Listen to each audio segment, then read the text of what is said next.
നമ്മുടെ കർത്താവിന്റെ ധന്യനാമത്തില് നിങ്ങളെ എല്ലാവരെയും വന്ദനം ചൊല്ലുന്നു. ഏൻഷ്യന്റ് മിസ്റ്റിക്കൽ പഠനങ്ങളാണ് നമ്മൾ നടത്തുന്നത്. നമ്മൾ ഏൻഷ്യന്റ് പാത, അതായത് ഏൻഷ്യന്റ് പാത്സ് ദിവസങ്ങളിൽ പഠിക്കാൻ ആരംഭിച്ചപ്പോൾ പക്ഷെ പെട്ടെന്ന് ഒരു പ്രധാന വിഷയം പറയാൻ എൻ്റെ മനസ്സിൽ നമ്മൾ പഠിച്ചു വന്ന വിഷയത്തോടുള്ള ബന്ധത്തിൽ ഒരു പ്രേരണ ഉള്ളതുകൊണ്ട് യേശുക്രിസ്തുവിനോടുകൂടെ ഒരുമിച്ച് ജീവിക്കുന്ന, പിതാവിനെ ഹൃദയത്തിൽ അനുഭവിക്കുന്ന, പുറത്ത് ദൈവത്തെ അന്വേഷിക്കാതെ ഹൃദയത്തിന്റെ അകത്ത് നമ്മുടെ ഉള്ളിന്റെ ഉള്ളിൽ ദൈവത്തെ അന്വേഷിക്കുന്ന ഒരു വിശുദ്ധന് അവന്റെ ജീവിതം ഏറ്റവും ധന്യമായി മാറുവാൻ കാരണമാകുന്ന ചിന്തകളാണ് നമ്മൾ കൈമാറിക്കൊണ്ടിരിക്കുന്നത്. നമ്മൾ അതിൽ പഠിച്ചു വന്ന ഏറ്റവും പ്രധാനപ്പെട്ട വിഷയം ഈഗോ എന്ന വിഷയമാണ്. അത് നമ്മൾ ആ പാത്തിനോടുള്ള ബന്ധത്തിൽ നമ്മൾ എടുത്തു. 4 പ്രധാന മൈൽ സ്റ്റോണുകളാണ് ഒരു ആത്മീയ യാത്രയിൽ നമുക്ക് ഉള്ളത്.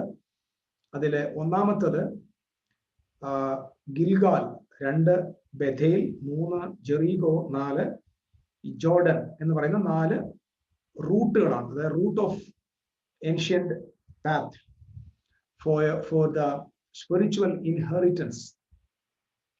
അതിൽ ഗിൽഗാൽ എന്ന് പറയുന്ന വിഷയത്തോടുള്ള ബന്ധത്തിൽ നമ്മൾ നേരത്തെ പഠിച്ച പഠനവുമായിട്ട് കോയിൻസൈഡ് ചെയ്ത് നമ്മൾ പഠിച്ചു.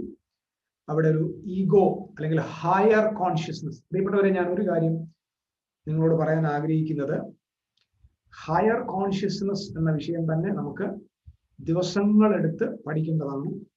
നമ്മുടെ ഈ ഒരു യാത്രയിൽ നമുക്കതിന് സാവകാശമില്ലല്ലോ. അത് ഓരോ വിഷയങ്ങളാണ്, ഓരോന്നായിട്ട് തന്നെ.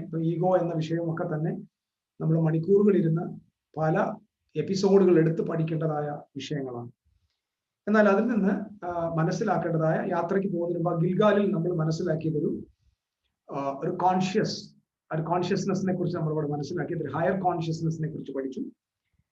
അത് ക്രൈസ്റ്റ് കോൺഷ്യസ്നെസ് ആണ് പറഞ്ഞത്. ക്രിസ്തുവിന്റെ കോൺഷ്യസ്നെസ്, അതായത് ക്രിസ്തു ഭൂമിയിലായിരുന്നപ്പോൾ, ജീവിച്ചപ്പോൾ അവന്റെ മനോഭാവം, യേശുക്രിസ്തുവിന്റെ മനോഭാവം. യേശുക്രിസ്തു ജയാളിയായിരുന്നു. യേശുക്രിസ്തു ജയിച്ചു, മരണത്തെ ജയിച്ചു, പാതാളത്തെ ജയിച്ചു, തന്റെ അരികിൽ വന്ന മുഴുവൻ ആളുകളെയും വിടുവിച്ചു, സൗഖ്യപ്പെടുത്തി. ദൈവരാജ്യത്തിന്റെ സന്ദേശം തനിക്ക് ലഭിച്ച ഇടങ്ങളിലെല്ലാം താൻ പറഞ്ഞു. അപ്പം അവൻ ഒരിക്കലും അവനെ എതിർത്തപ്പോഴോ അപമാനിച്ചപ്പോഴോ കുരിശെടുത്തപ്പോഴോ ലോകം മുഴുവൻ അവനെതിരായി നിന്നപ്പോഴോ ഒന്നും യേശുക്രിസ്തു ഒഫൻഡഡ് ആകുന്നതായിട്ട് നമുക്ക് കാണാൻ പറ്റില്ല.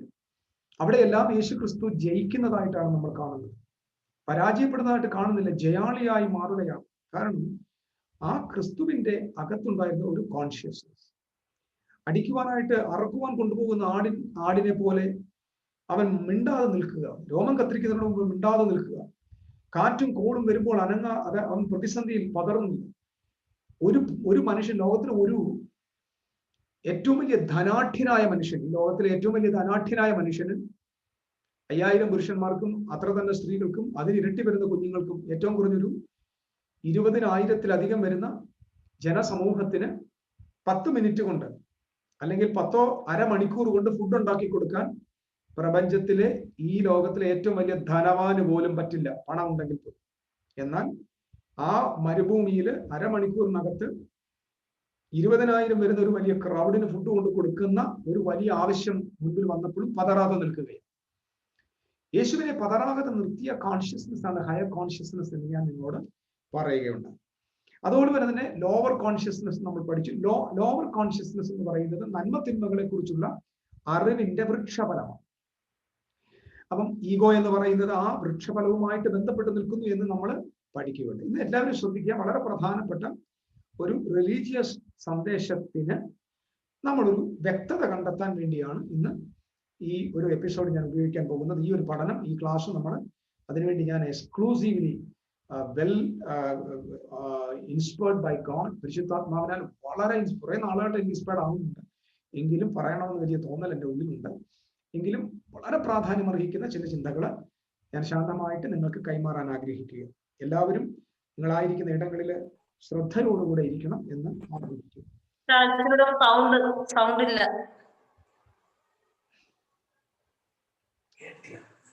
സൗണ്ട്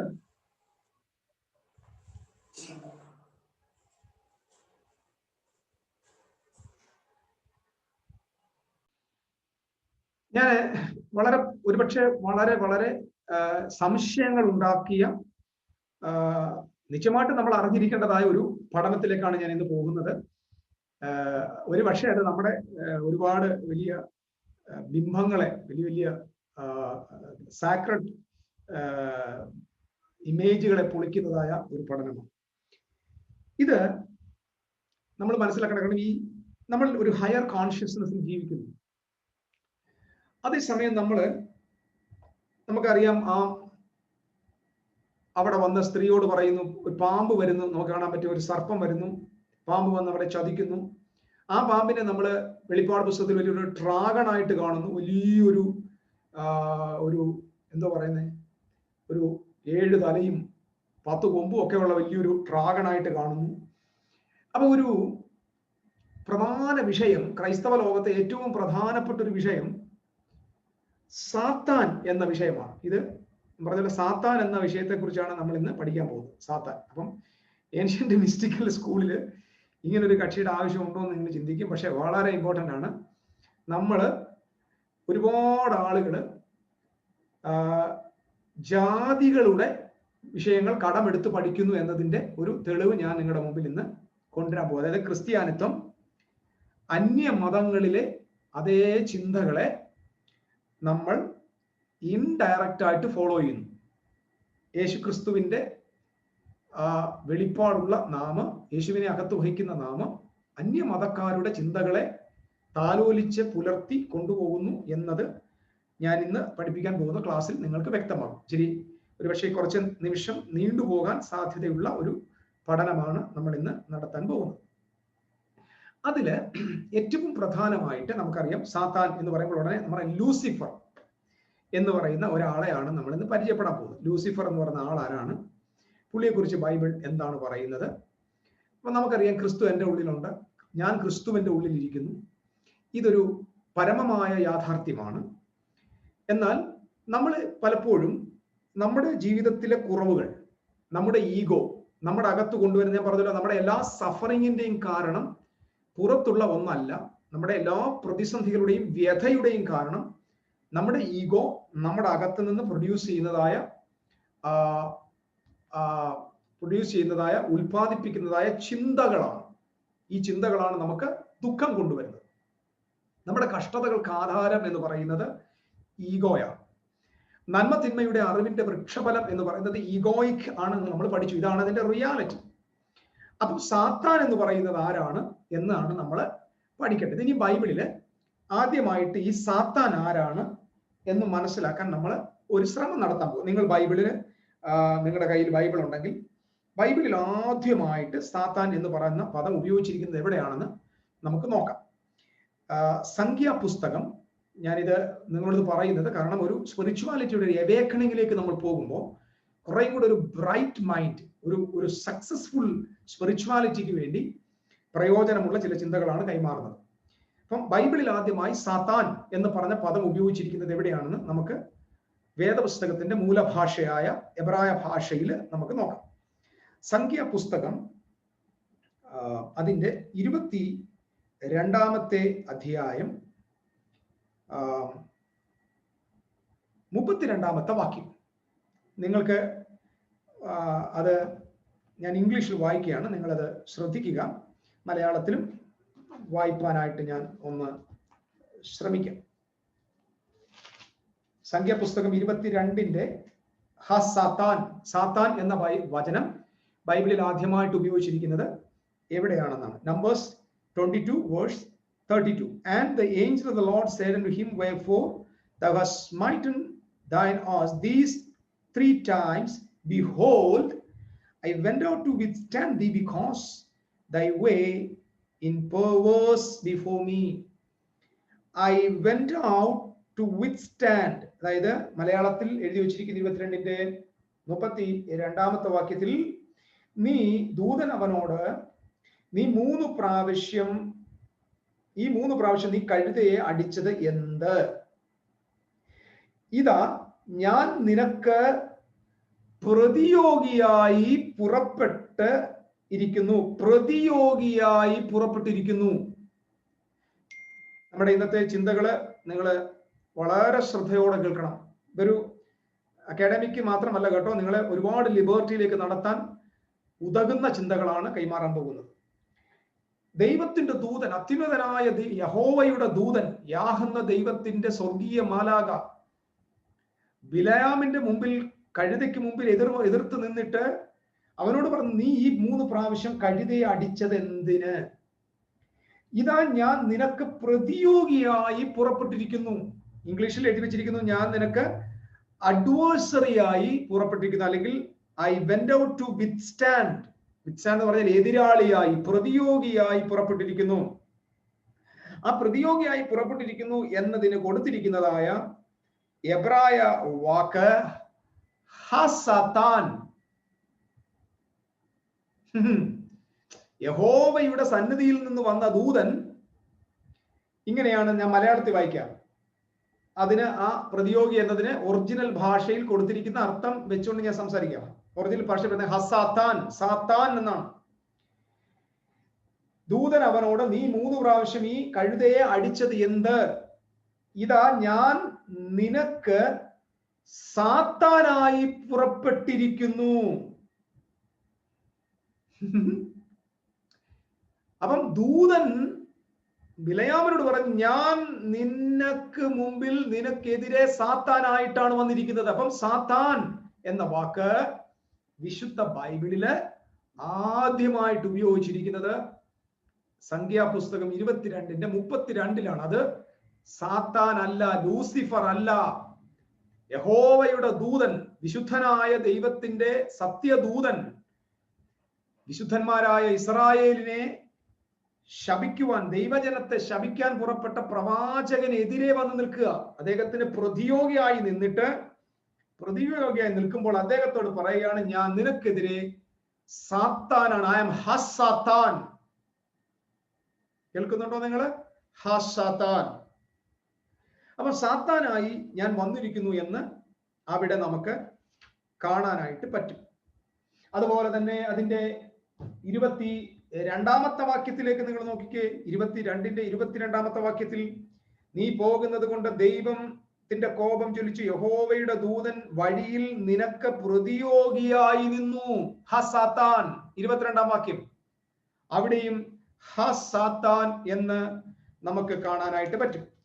അപ്പം അവിടെ ആ 2 സ്ഥലങ്ങളില് സാത്താനായിട്ട് വന്നിരിക്കുന്നത് ദൈവദൂതനാണ്, ലൂസിഫർ അല്ല എന്ന കാര്യം ദൈവസഭ, ദൈവമക്കൾ മനസ്സിലാക്കണം. ഒരുപക്ഷെ ഞാൻ ഇത് പറയുമ്പോൾ നമ്മൾ വർഷങ്ങളായിട്ട് ക്രൈസ്തവ വിശ്വാസ സമൂഹത്തിൽ കൊണ്ടുപോകുന്ന ചില വിഷയങ്ങളുണ്ട്. അതിനെ നമ്മൾ ചോദ്യം ചെയ്യണം. കാരണം നമ്മുടെ വിശ്വാസം നിശ്ചയമായിട്ടും ചോദ്യം ചെയ്യപ്പെടേണ്ടതാണ്.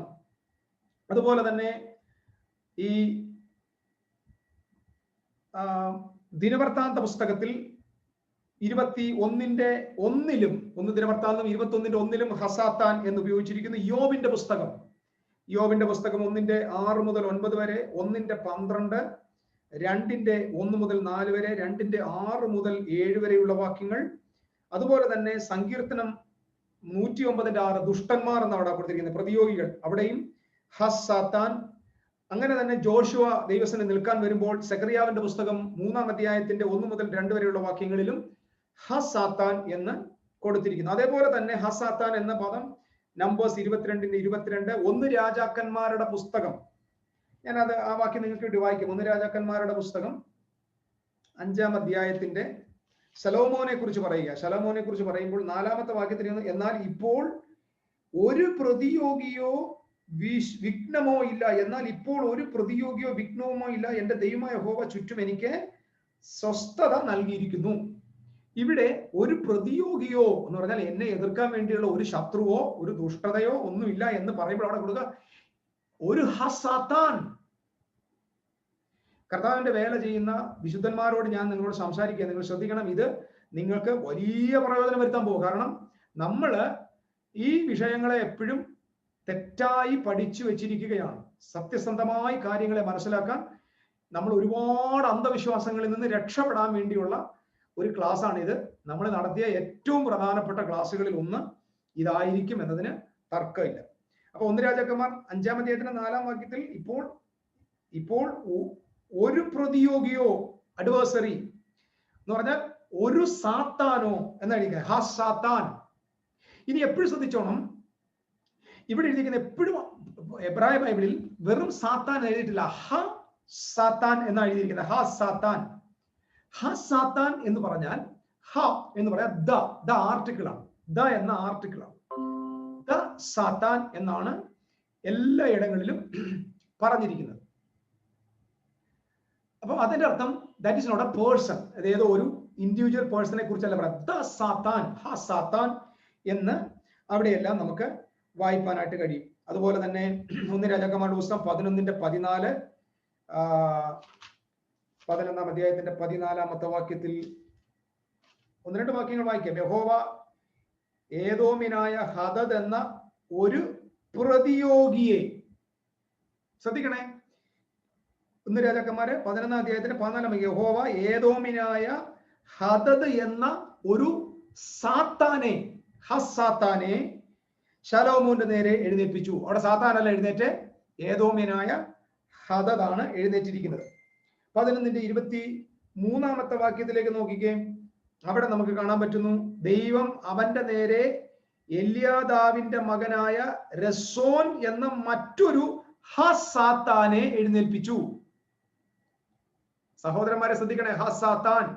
അപ്പം എബ്രായ ചിന്തയിൽ നിന്ന്, ഞാൻ പറഞ്ഞല്ലോ, ആ മിസ്റ്റിക്കൽ റിയാലിറ്റിയിൽ നിന്ന് മിശിഹായുടെ സഭ ജാതീയമായ അനുഭവങ്ങളിലേക്ക് പോയതിൽ നമുക്ക് കിട്ടിയ ഒരു പ്രധാനപ്പെട്ട ദുരുപദേശമാണ് സാത്താൻ എന്ന് പറയുന്ന വിഷയത്തെക്കുറിച്ചുള്ള ഇന്നത്തെ പഠനം. സാത്താൻ ഇല്ലെന്ന് നമ്മൾ പറയുന്നില്ല, സാത്താൻ എന്നതിനെ കുറിച്ചുള്ള ഇന്നത്തെ പഠനം വന്നത് ഇവിടെ നിന്നാണെന്ന് മനസ്സിലാക്കിയത്. അപ്പൊ ഇവിടെ എഴുതിയിരിക്കുന്നു 11-23 ഒരു പ്രതിയോഗിയെ എഴുന്നേൽപ്പിച്ചിരിക്കുന്നു. 25-ാമത്തെ വാക്യത്തിൽ നോക്കി അങ്ങനെ തന്നെ ഹദദ് ചെയ്ത ദോഷം കൂടാതെ ഇവനും ശലോമോന്റെ കാലത്തൊക്കെയും ഇസ്രായേലിനെ പ്രതിയോഗിയായിരുന്നു. പ്രതിയോഗി ഹസാത്താൻ. ഇവിടെയും ഹസാത്താനെ നമുക്ക് കാണാനായിട്ട് പറ്റും.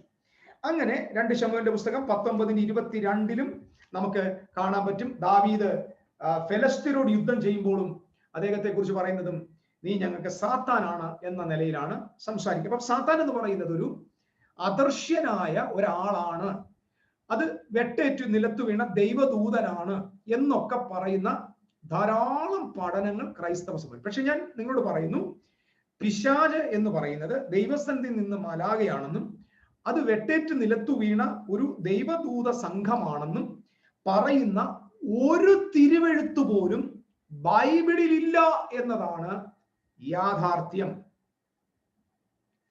സാത്താൻ എന്നൊരാളെ കൊണ്ട് ജീവിക്കുന്നവർക്ക് ഇന്നത്തെ ക്ലാസ് വലിയ പ്രശ്നം ഉണ്ടാക്കും. പക്ഷേ സത്യത്തെ ബോധിക്കാൻ, അത് അറിയാൻ ആഗ്രഹിക്കുന്നവർക്ക് ഇതൊരു അനുഗ്രഹം തന്നെയാണ്. കുറെ വർഷങ്ങളായിട്ട് ഞാൻ പറയാത്ത കുറച്ച് കാര്യങ്ങളാണെന്ന് നിങ്ങളെ ഒന്ന് ഓർമ്മിപ്പിക്കാനായിട്ട് ആഗ്രഹിക്കുന്നത്. ഇനി സാത്താൻ ആരാണ് എന്ന് പറയുന്നതിനെ കുറിച്ച് നമ്മൾ പഠിക്കാം. ഇനി നമ്മൾ ഏറ്റവും പ്രധാനമായിട്ട് എടുക്കേണ്ടതായ ഒരു വാക്യം, ഇത് നമ്മൾ 2 പ്രധാന സ്ക്രിപ്ചറിൽ നിന്നാണ് ഈ ഒരു കഥ ക്രൈസ്തവ സമൂഹത്തില്, ഞാൻ പറഞ്ഞു ക്രൈസ്തവ സമൂഹം എന്ന് പറഞ്ഞതിന് കാരണം യഹൂദന്മാരുടെ ഇടയിൽ ഇങ്ങനൊന്നും ഇല്ല. യഹൂദന്മാരുടെ ഇടയിൽ സാത്താൻ എന്ന് പറയുന്ന സംവിധാനമില്ല. യഹൂദന്മാർ സാത്താൻ എന്ന് പറഞ്ഞതെല്ലാം ദൈവത്തിന്റെ പ്രവൃത്തികൾക്ക് വിരുദ്ധമായി എഴുന്നേറ്റ് വന്ന വ്യക്തികളെയോ ആളുകളെയോ ഏജന്റുകളെയോ ആണ് അവർ സാത്താൻ എന്ന് പറഞ്ഞിരുന്നത്. സ്തോത്രം. അല്ലാതെ ആകാശമണ്ഡലങ്ങളിൽ കൂടിയിരിക്കുന്ന ഒരു അദൃശ്യ ശക്തി ഇങ്ങനെ തക്ക സമയത്ത് വന്ന് നമ്മളെ ഇങ്ങനെ തകർക്കുന്നു, നമ്മളെ ഉടയ്ക്കുന്നു, കുടുംബത്തെ തകർക്കുന്നു, ഇങ്ങനെയുള്ള ഒരു പഠനം യേശുക്രിസ്തുവിന്റെ കുലമായ യഹൂദ കുലത്തിനോ പഴയ നിയമ വിശുദ്ധന്മാരുടെ ഇടയിലോ പേര് പറയുക പോലും ഇല്ലായിരുന്നു. അപ്പൊ നമ്മൾ ചോദിക്കും, ഈ യോബിന്റെ പുസ്തകത്തിലെ ഓരോ ഭാഗങ്ങൾ എടുക്കാൻ എനിക്ക് സമയമില്ലെങ്കിലും യോബിന്റെ പുസ്തകത്തിൽ യഹോവയുടെ സന്നിധിയിൽ സാത്താൻ വന്നു എന്ന് നമ്മൾ കാണുന്നുണ്ട്. അപ്പൊ ഇത് നമ്മൾ മനസ്സിലാക്കാൻ വേണ്ടി ഞാൻ നിങ്ങളോട് വേറൊരു കാര്യം വായിക്കാൻ ആഗ്രഹിക്കുക.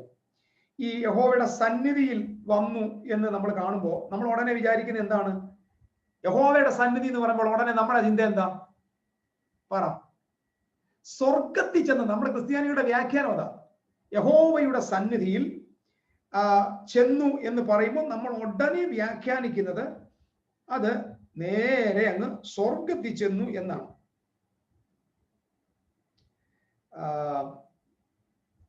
ഞാൻ അതിന് ഒന്ന് രണ്ട് വാക്യങ്ങൾ നോക്കട്ടെ.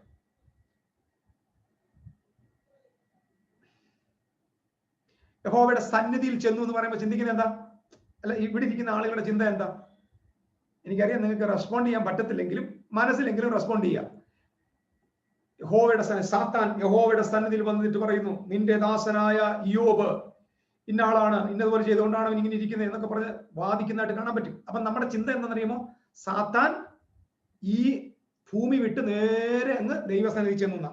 അങ്ങനെയാണെങ്കിൽ ദൈവസന്നിധി ചെന്നു എന്ന് പറയുമ്പോൾ ഉടനെ അത് സ്വർഗത്തിൽ ചെന്നതാണെങ്കിൽ നിങ്ങൾ അടുത്തൊരു വാക്യം എടുത്തു നോക്കിയേ. പുറപ്പാട് പുസ്തകം 34-ാം അധ്യായത്തിന്റെ 1 മുതൽ വാക്യം നോക്കിയേ. യഹോവ പിന്നെയും മോശയോട് കൽപ്പിച്ചത് എന്തെന്നാൽ, മുമ്പിലത്തെ പോലെ 2 കൽപ്പലക ചെത്തിക്കൊള്ളുക. നീ പൊട്ടിച്ചു കളഞ്ഞ മുമ്പിലത്തെ പലകയിലുണ്ടായിരുന്ന വചനങ്ങളെ ഞാൻ ആ പലകയിൽ എഴുതും. നീ രാവിലെ ഒരുങ്ങി രാവിലെ തന്നെ സിനായി പർവ്വതത്തിൽ കയറി പർവ്വതത്തിന്റെ മുകളിൽ എന്റെ സന്നിധിയിൽ വരണം. അപ്പൊ യഹോവയുടെ സന്നിധി എന്ന് പറഞ്ഞാൽ എന്തുവാ? സ്വർഗമെന്നല്ല, എന്റെ സന്നിധിയിൽ വരണം. അപ്പൊ മോശ പാറ എടുത്തുകൊണ്ട് നേരെ സ്വർഗത്തിൽ പോയോ? 2 കൽപ്പലക വെട്ടിയെടുത്തോണ്ട് മോശ സ്വർഗത്തിൽ പോയോ? ഇല്ല. പോയത് എവിടെ? ദൈവത്തിന്റെ സന്നിധിയിൽ. അത് ദൈവസന്നിധി എന്ന് പറഞ്ഞാൽ ദൈവം ഇറങ്ങി വന്ന് നിൽക്കുന്ന ആ മലയുടെ മുകളിലാണ് ചെന്നത്. അതുപോലെ തന്നെ ലേവ്യ പുസ്തകത്തിലെ 14-ാം അധ്യായത്തിന്റെ 11-ാമത്തെ വാക്യത്തിലേക്ക് നോക്കിയേ. ലേവ്യ പുസ്തകം 11-ാം അധ്യായത്തിന്റെ 14-11. ശുദ്ധീകരണം കഴിക്കുന്ന പുരോഹിതൻ ശുദ്ധീകരണം കഴിയുന്നവനെ, ഇത് കുഷ്ഠരോഗിയെ കുറിച്ചുള്ള ഒരു പഠനമാണ്. ശുദ്ധീകരണം കഴിക്കുന്ന പുരോഹിതൻ ശുദ്ധീകരണം കഴിയുന്നവനെ അവനുമായി യഹോവയുടെ സന്നിധിയിൽ സമാഗമന കൂടാരത്തിന്റെ വാതിൽക്കൽ നിൽക്കും. അപ്പൊ യഹോവയുടെ സന്നിധി എന്ന് പറഞ്ഞാൽ ഏതാ? സമാഗമന കൂടാരത്തിന്റെ. അപ്പം ദൈവത്തിന്റെ ആരാധനയുടെ, ദൈവം ഇറങ്ങി നിൽക്കുന്ന ആരാധന സംവിധാനത്തിന്റെ അടുത്ത് ചെല്ലുന്നതിനെയാണ് വിശുദ്ധ ബൈബിളിലെ യഹോവയുടെ സന്നിധി എന്ന് നമ്മൾ കാണുന്നത്. യഹോവയുടെ സന്നിധി എന്ന് പറയുന്നത് അതാണ്. ഇനി അതിനെക്കുറിച്ച് പറയുന്ന ഒത്തിരി റെഫറൻസുകളുണ്ട്, ഞാൻ അതിലേക്കൊന്നും തൽക്കാലം പോകുന്നില്ല. അപ്പൊ എന്താണ് ഇവിടെ? ദൂതന്മാര് അല്ലെങ്കിൽ സാത്താൻ, ഹസാത്താൻ, അഡ്വേഴ്സറി, പ്രതിയോഗി. ഒറ്റ വാക്കിൽ മറുപടി തരാം, പിന്നെ എക്സ്പ്ലനേഷൻ ആവശ്യമുണ്ട്, പിന്നെ നമുക്ക് പോകാം. ഇയ്യോബിനെ പരീക്ഷിക്കാൻ വന്നത് ദൈവത്തിന്റെ ഏജൻസ് ആണ്. ദ സെർവൻസ് ഓഫ് ഗോഡ് ആണ്. സെർവൻസ് ഓഫ് എന്ന് പറഞ്ഞാൽ യഹോവയുടെ അടുക്കൽ വന്ന് ദൈവത്തിന്റെ ദാസന്മാരായ ആളുകളാണ്. ഇങ്ങനെ ഒരാളെ കുറിച്ച് നിനക്ക് അറിയാമോ? ദൈവമേ, അവൻ നീതിമാനാണ്, അവന് ഒരു കുഴപ്പവുമില്ല, അവൻ മര്യാദയ്ക്ക് നടക്കുന്നു, നീ അവന് വേലി കെട്ടി സൂക്ഷിച്ചത് കൊണ്ടാണ് ഇതൊക്കെ സംഭവിച്ചത്, നീ വേലി പൊളിച്ചു കളഞ്ഞാൽ ഇതൊക്കെയും സംഭവിക്കും എന്ന് പറഞ്ഞത് അത് ദൈവത്തിന്റെ സെർവൻസ് ആണ്. It is the agents of God.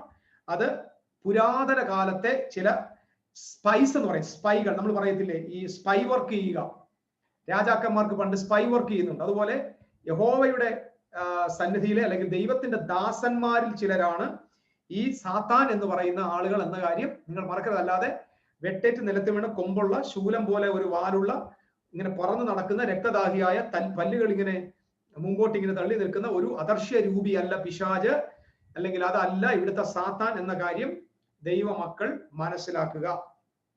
ശരി, ഇനി ഞാൻ അടുത്തത് പറയാൻ പോകുന്നത് ഈ സാത്താൻ അല്ലെങ്കിൽ ലൂസിഫർ എന്ന് പറയുന്ന ആരാണ്. ഇപ്പൊ നിങ്ങൾ ഒരു പക്ഷേ വിചാരിക്കും ഇത് ഇമ്പോർട്ടന്റ് ആണ് ഈ ക്ലാസ്സിനകത്ത്. ഇതൊരു പക്ഷേ ആത്മീയമായ പ്രചോദനം, നിങ്ങൾക്ക് ഒരു സ്പിരിറ്റ് ഫുൾഡ് എക്സ്പീരിയൻസ് ഉണ്ടാകത്തില്ല. പക്ഷെ നാളെ മുതൽ നിങ്ങൾ മനസമാധാനത്തോടെ ജീവിക്കും. സ്തോത്രം. രാത്രി ഉണരുമ്പോൾ ഇരുട്ട രൂപം, അന്ധകാരം, പുറകിൽ വരുന്ന പിശാച്, തകർക്കാൻ വരുന്ന സാത്താൻ, ഈ ചിന്തകളിൽ നിന്ന് നിങ്ങൾ മോചിതരായി നിങ്ങൾ ആയിരങ്ങളെ വിടുവിക്കുന്നവരായി മാറുമെന്നതിന് ഒരു തർക്കവുമില്ല. കാരണം ക്രിസ്തീയ സഭ ഇന്ന് ഈ ഒരു വലിയ ബന്ധനത്തിലാണ് കിടക്കുന്നത്. അപ്പൊ ഇനി നമ്മൾ മനസ്സിലാക്കേണ്ടത് ആരാണ് ഈ സാത്താൻ. അപ്പൊ സാത്താൻ നമ്മൾ ബൈബിളിൽ പറയുന്ന പേര് ലൂസിഫർ എന്നാണ്. അപ്പൊ ലൂസിഫർ എന്ന് പറഞ്ഞു കഴിഞ്ഞാൽ എല്ലാവരും കേൾക്കണേ, ലൂസിഫർ.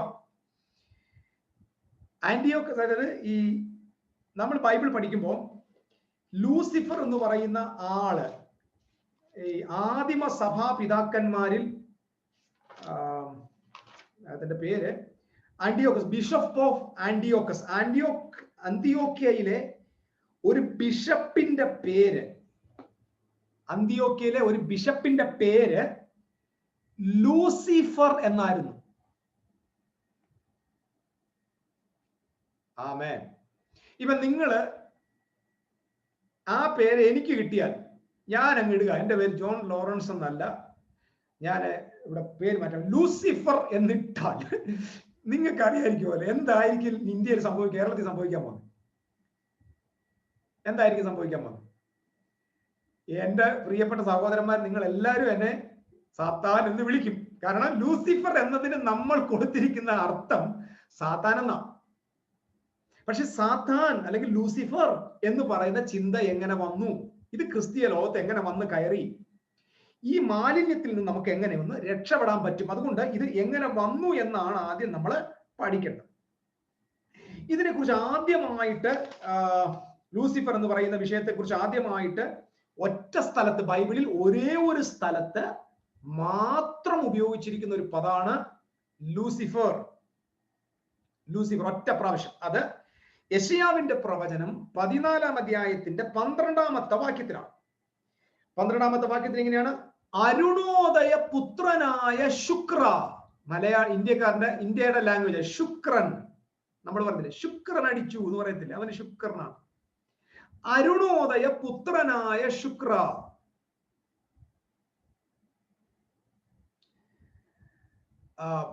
നീ എങ്ങനെ ആകാശത്ത് നിന്ന് വീണു. ഈ വാക്ക അവിടെ 17-ാം നൂറ്റാണ്ടിന് മുമ്പ് 16-ാം നൂറ്റാണ്ടിൽ രചിക്കപ്പെട്ടതായ വേർഷൻസ്, ബൈബിൾ ട്രാൻസ്ലേഷനിലെ പ്രധാനപ്പെട്ട ട്രാൻസ്ലേഷനാണ് KJV ബൈബിൾ. KJV. അപ്പൊ KJV എന്ന് പറയുന്ന ആ ബൈബിളിലും ജനീവ ബൈബിളിലും ബിഷപ്പ് ബൈബിളിലും അന്നത്തെ കാലത്ത് ഉണ്ടായിരുന്ന ബൈബിളുകളില്, അന്നത്തെ കാലത്ത് ഇറങ്ങിയ വേദവചന പരിവർത്തനങ്ങളില് മാത്രം ഏകദേശം 4 ബൈബിൾ പരിഭാഷയിൽ മാത്രം ഉപയോഗിച്ചിരിക്കുന്ന ഒരു പദമാണ് ലൂസിഫർ. അതിനുശേഷം ഉണ്ടായി വന്നിരിക്കുന്ന ഏകദേശം ഒരു 5000-ത്തിലധികം ബൈബിൾ പരിഭാഷകളും ട്രാൻസ്ലേഷൻസും 100 കണക്കിന് വേർഷൻസും ഉണ്ട് ബൈബിളിൽ. പക്ഷെ അവിടെയെങ്ങും ഈ പദത്തെ ലൂസിഫർ എന്ന് കൊടുത്തിട്ടില്ല. ഇംഗ്ലീഷ് ബൈബിൾ എഴുതിയിരിക്കുന്നത് നമുക്ക് വേണമെങ്കിൽ ഇങ്ങനെ വായിക്കുന്നത് അരുണോദയം. അരുണോദയം എന്ന് പറഞ്ഞാൽ പ്രഭാതത്തിന്റെ, son of the morning, son of the morning. അപ്പം അവിടെ പ്രഭാതത്തിന്റെ പുത്രനായ ശുക്ര. പിടികിട്ടുന്നുണ്ടോ? പ്രഭാതത്തിന്റെ പുത്രനായ ശുക്ര എന്നാണ് അവിടെ കൊടുത്തിരിക്കുന്നത്. അപ്പൊ ശുക്രൻ ആരാണ്? ഈ ബൈബിൾ വായിക്കുമ്പോൾ അവിടെ ആ ശുക്രൻ എന്നതിന് കൊടുത്തിരിക്കുന്ന പരിഭാഷ അത് ലാറ്റിൻ വാക്ക്. ഈ ലൂസിഫർ എന്ന് പറയുന്നത് ഇംഗ്ലീഷ് വാക്കല്ല, ഗ്രീക്ക് അല്ല, എബ്രായ വാക്കല്ല. അത് ആക്ച്വലി ലാറ്റിൻ വാക്കാണ്. അവിടെ എബ്രായ ഭാഷയിൽ കൊടുത്തിരിക്കുന്നത് ഹലേൽ എന്നാണ്. ഹലേൽ, ഹേ യൂദ് ലാമെക് ലാമെക്, ഹേ യൂദ് ലാമെക് ലാമെക്. ഹലേൽ, ഹലേൽ എന്ന വാക്കിന്റെ അർത്ഥം ലൈറ്റ് ബിയറർ, പ്രകാശം വഹിക്കുന്നവൻ എന്നാണ്. സ്തോത്രം. വെളിപ്പാട് പുസ്തകത്തിൽ നമുക്ക് കാണാൻ പറ്റും യേശുക്രിസ്തുവിനെ കുറിച്ച് പറയുന്നത് അവൻ അരുണോദയ പുത്രനാണ്. He's the morning star. ഉദയ നക്ഷത്രമായവൻ. യേശുക്രിസ്തുവിനെ കുറിച്ച് പറയുന്നുണ്ട് ഉദയ നക്ഷത്രം. എബ്രായയിലെ വെളിപ്പാട് പുസ്തകം 2-ാം അധ്യായത്തിലുണ്ട്, 20-ാം അധ്യായത്തിൽ 19-ാം അധ്യായത്തിൽ വായിക്കുന്നുണ്ട് പ്രഭാത നക്ഷത്രം. പക്ഷെ ഇവിടെ ലൈറ്റ് ബെയറർ എന്നതിന് കൊടുത്തിരിക്കുന്ന ഹീബ്രു പദം ഹലേൽ. 2 ആ ഹലേൽ എന്ന പദത്തിന്റെ ലാറ്റിൻ വാക്ക് ലൂസിഫർ. ലൂസ്ഫെറർ, ലൂസിഫർ, പ്രകാശം, ലൈറ്റ് ബിയറർ. ഇറ്റ്സ് നോട്ട് സാത്താൻ. സാത്താൻ അല്ല. ഗ്രീക്കിൽ അതിന് കൊടുത്തിരിക്കുന്ന പദം ഇങ്ങനെയാണ്. രണ്ട് പദങ്ങളാണ്. ഒന്ന് ഫോസ്ഫറസ്, എല്ലാവർക്കും അറിയുന്ന ഫോസ്ഫറസ്. അപ്പൊ സാത്താന്റെ പുതിയ പേര് ഫോസ്ഫറസ്. അപ്പൊ ഇനി സാത്താനെ ശാസിക്കുമ്പോൾ in the name of phosphorus you get out phosphorus എന്ന് പറഞ്ഞാൽ മതി. അത് ഗ്രീക്കില. എന്തിനാ ഈ ലൂസിഫർ എന്ന് പറയുന്നത്? ലൂസിഫർ എന്ന് പറയുന്നത് ലാറ്റിനും ഗ്രീക്കുകാര് പ്രഭാത നക്ഷത്രത്തിന് രണ്ടായിട്ടാണ് കേട്ടോ. ഈ സൂര്യൻ ഉദിക്കാൻ തുടങ്ങുമ്പോൾ കാണുന്ന നക്ഷത്രവും സൂര്യൻ അസ്തമിക്കാൻ കാണുമ്പോൾ തന്നെ നക്ഷത്രവുമാണ്. ഈ നക്ഷത്രമല്ല, അത് പ്ലാനറ്റ് ആണ്. അത് നമ്മുടെ ഈ സൗരയൂഥത്തിലെ രണ്ടാമത്തെ പ്ലാനറ്റാ. ബുധൻ, ശുക്രൻ. എല്ലാവർക്കും അറിയാലോ ശുക്രൻ. നമ്മുടെ ഇന്ത്യൻ ആളുകൾ പറഞ്ഞത് അവൻ ശുക്രൻ അടിച്ചു, അവന് ശുക്രനാ എന്ന് പറഞ്ഞാൽ അവന് ഭാഗ്യം വന്ന. പക്ഷെ യഹൂദൻ അങ്ങനെ ആണെങ്കിൽ ക്രിസ്ത്യാനിയുടെ ഭാഷ പറഞ്ഞാൽ അവന് ലൂസിഫർ അടിച്ചെന്നാവും. മനസ്സിലായോ? ഇപ്പം നിങ്ങൾ ഹിന്ദുക്കളുടെ ചിന്തവരോട് അവന്റെ ശുക്രദശയാ എന്ന് പറഞ്ഞാൽ അവൻ ഗതി പിടിച്ചു, അവന് ശുക്രദശയാണ്. ക്രിസ്ത്യാനിയുടെ ഒക്കെ പറയും അവനെ പിശാചി പിടിച്ചു, അവനെ ലൂസിഫർ പിടിച്ചു. കാരണം ശുക്രൻ എന്നത് ലൂസിഫർ എന്ന് എഴുതിയേക്കുന്നത്. ഓക്കെ, അടുത്തത് പ്രഭാതത്തിലെ നക്ഷത്രവും സായാഹ്നത്തിലെ നക്ഷത്രമാണ്. അതായത് സൂര്യൻ ഉദിക്കുമ്പോഴും ഈ നക്ഷത്രത്തെ കാണാൻ പറ്റും, സൂര്യൻ അസ്തമിക്കുമ്പോഴും ഈ നക്ഷത്രമല്ലത് ഈ വീനസ്, ഇംഗ്ലീഷിൽ അതിനെ വീനസ് എന്നാ പറയുന്നത്, ശുക്രൻ എന്ന് പറയുന്നത്. അതുപോലെ തന്നെ ബാബിലോൺകാര് ഇതിനെ വിളിച്ചിരുന്നത് ഫോസ്ഫറസ്. ഞാൻ പറഞ്ഞല്ലോ, ബാബിലോണിൽ ഗ്രീക്ക് ഭാഷയിൽ ഇതിനെ വിളിച്ചിരുന്നത് ഫോസ്ഫറസ്. എല്ലാവരും ഇവിടെ രാവിലെ വരുന്നവനെ ഫോസ്ഫറസ് എന്നും രാത്രിയിൽ വൈകുന്നേരം കാണുന്നതിനെ ഹിയോസ്ഫറസ് എന്നുമാണ്. ഹിയോസ്ഫറസ്, HEOR, ഹിയോസ്, HEOS, ഫെറോസ്, ഹിയോഫെറോസ് എന്ന് പറയും. അതുപോലെ തന്നെ ഏൻഷ്യന്റ് ഈജിപ്തിൽ, മിസ്രൈമിൽ ഈ മോർണിംഗ് സ്റ്റാറിനെ വിളിച്ചിരുന്നത് ട്രൊമോറ്റിറി. ചുമ്മാ എത്തിക്കോ, സാത്താന് പുതിയ പേരാണ്, കിടക്കട്ടെ. നമ്മൾ ഇനി ലൂസിഫർ എന്ന് വിളിച്ച് ബോറടിച്ചവരൊക്കെ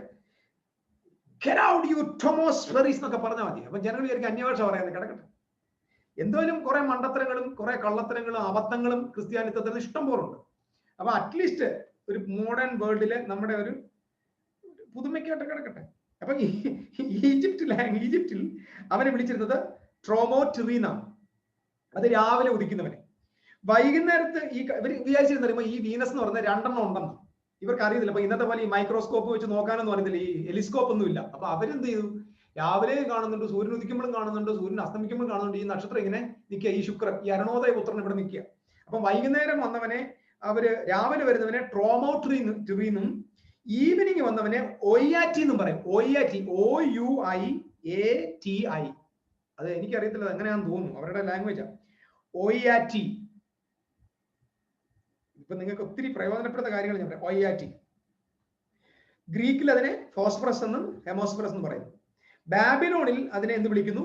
ബാബിലോണിൽ അതിനെ, ഞാൻ നേരത്തെ പറഞ്ഞു, ഈജിപ്തിൽ അതിനെ ട്രോമോട്രി എന്നും, ഗ്രീസിൽ അതിനെ ഫോസ്ഫറസ് എന്നും, ബാബിലോണിൽ അതിനെ ലൂസിഫർ എന്നും വിളിക്കുന്നു. ലൂസിഫർ. അപ്പൊ എന്താണ് ലൂസിഫർ? ലൂസിഫർ ഒരു ദൈവദൂതനാണോ?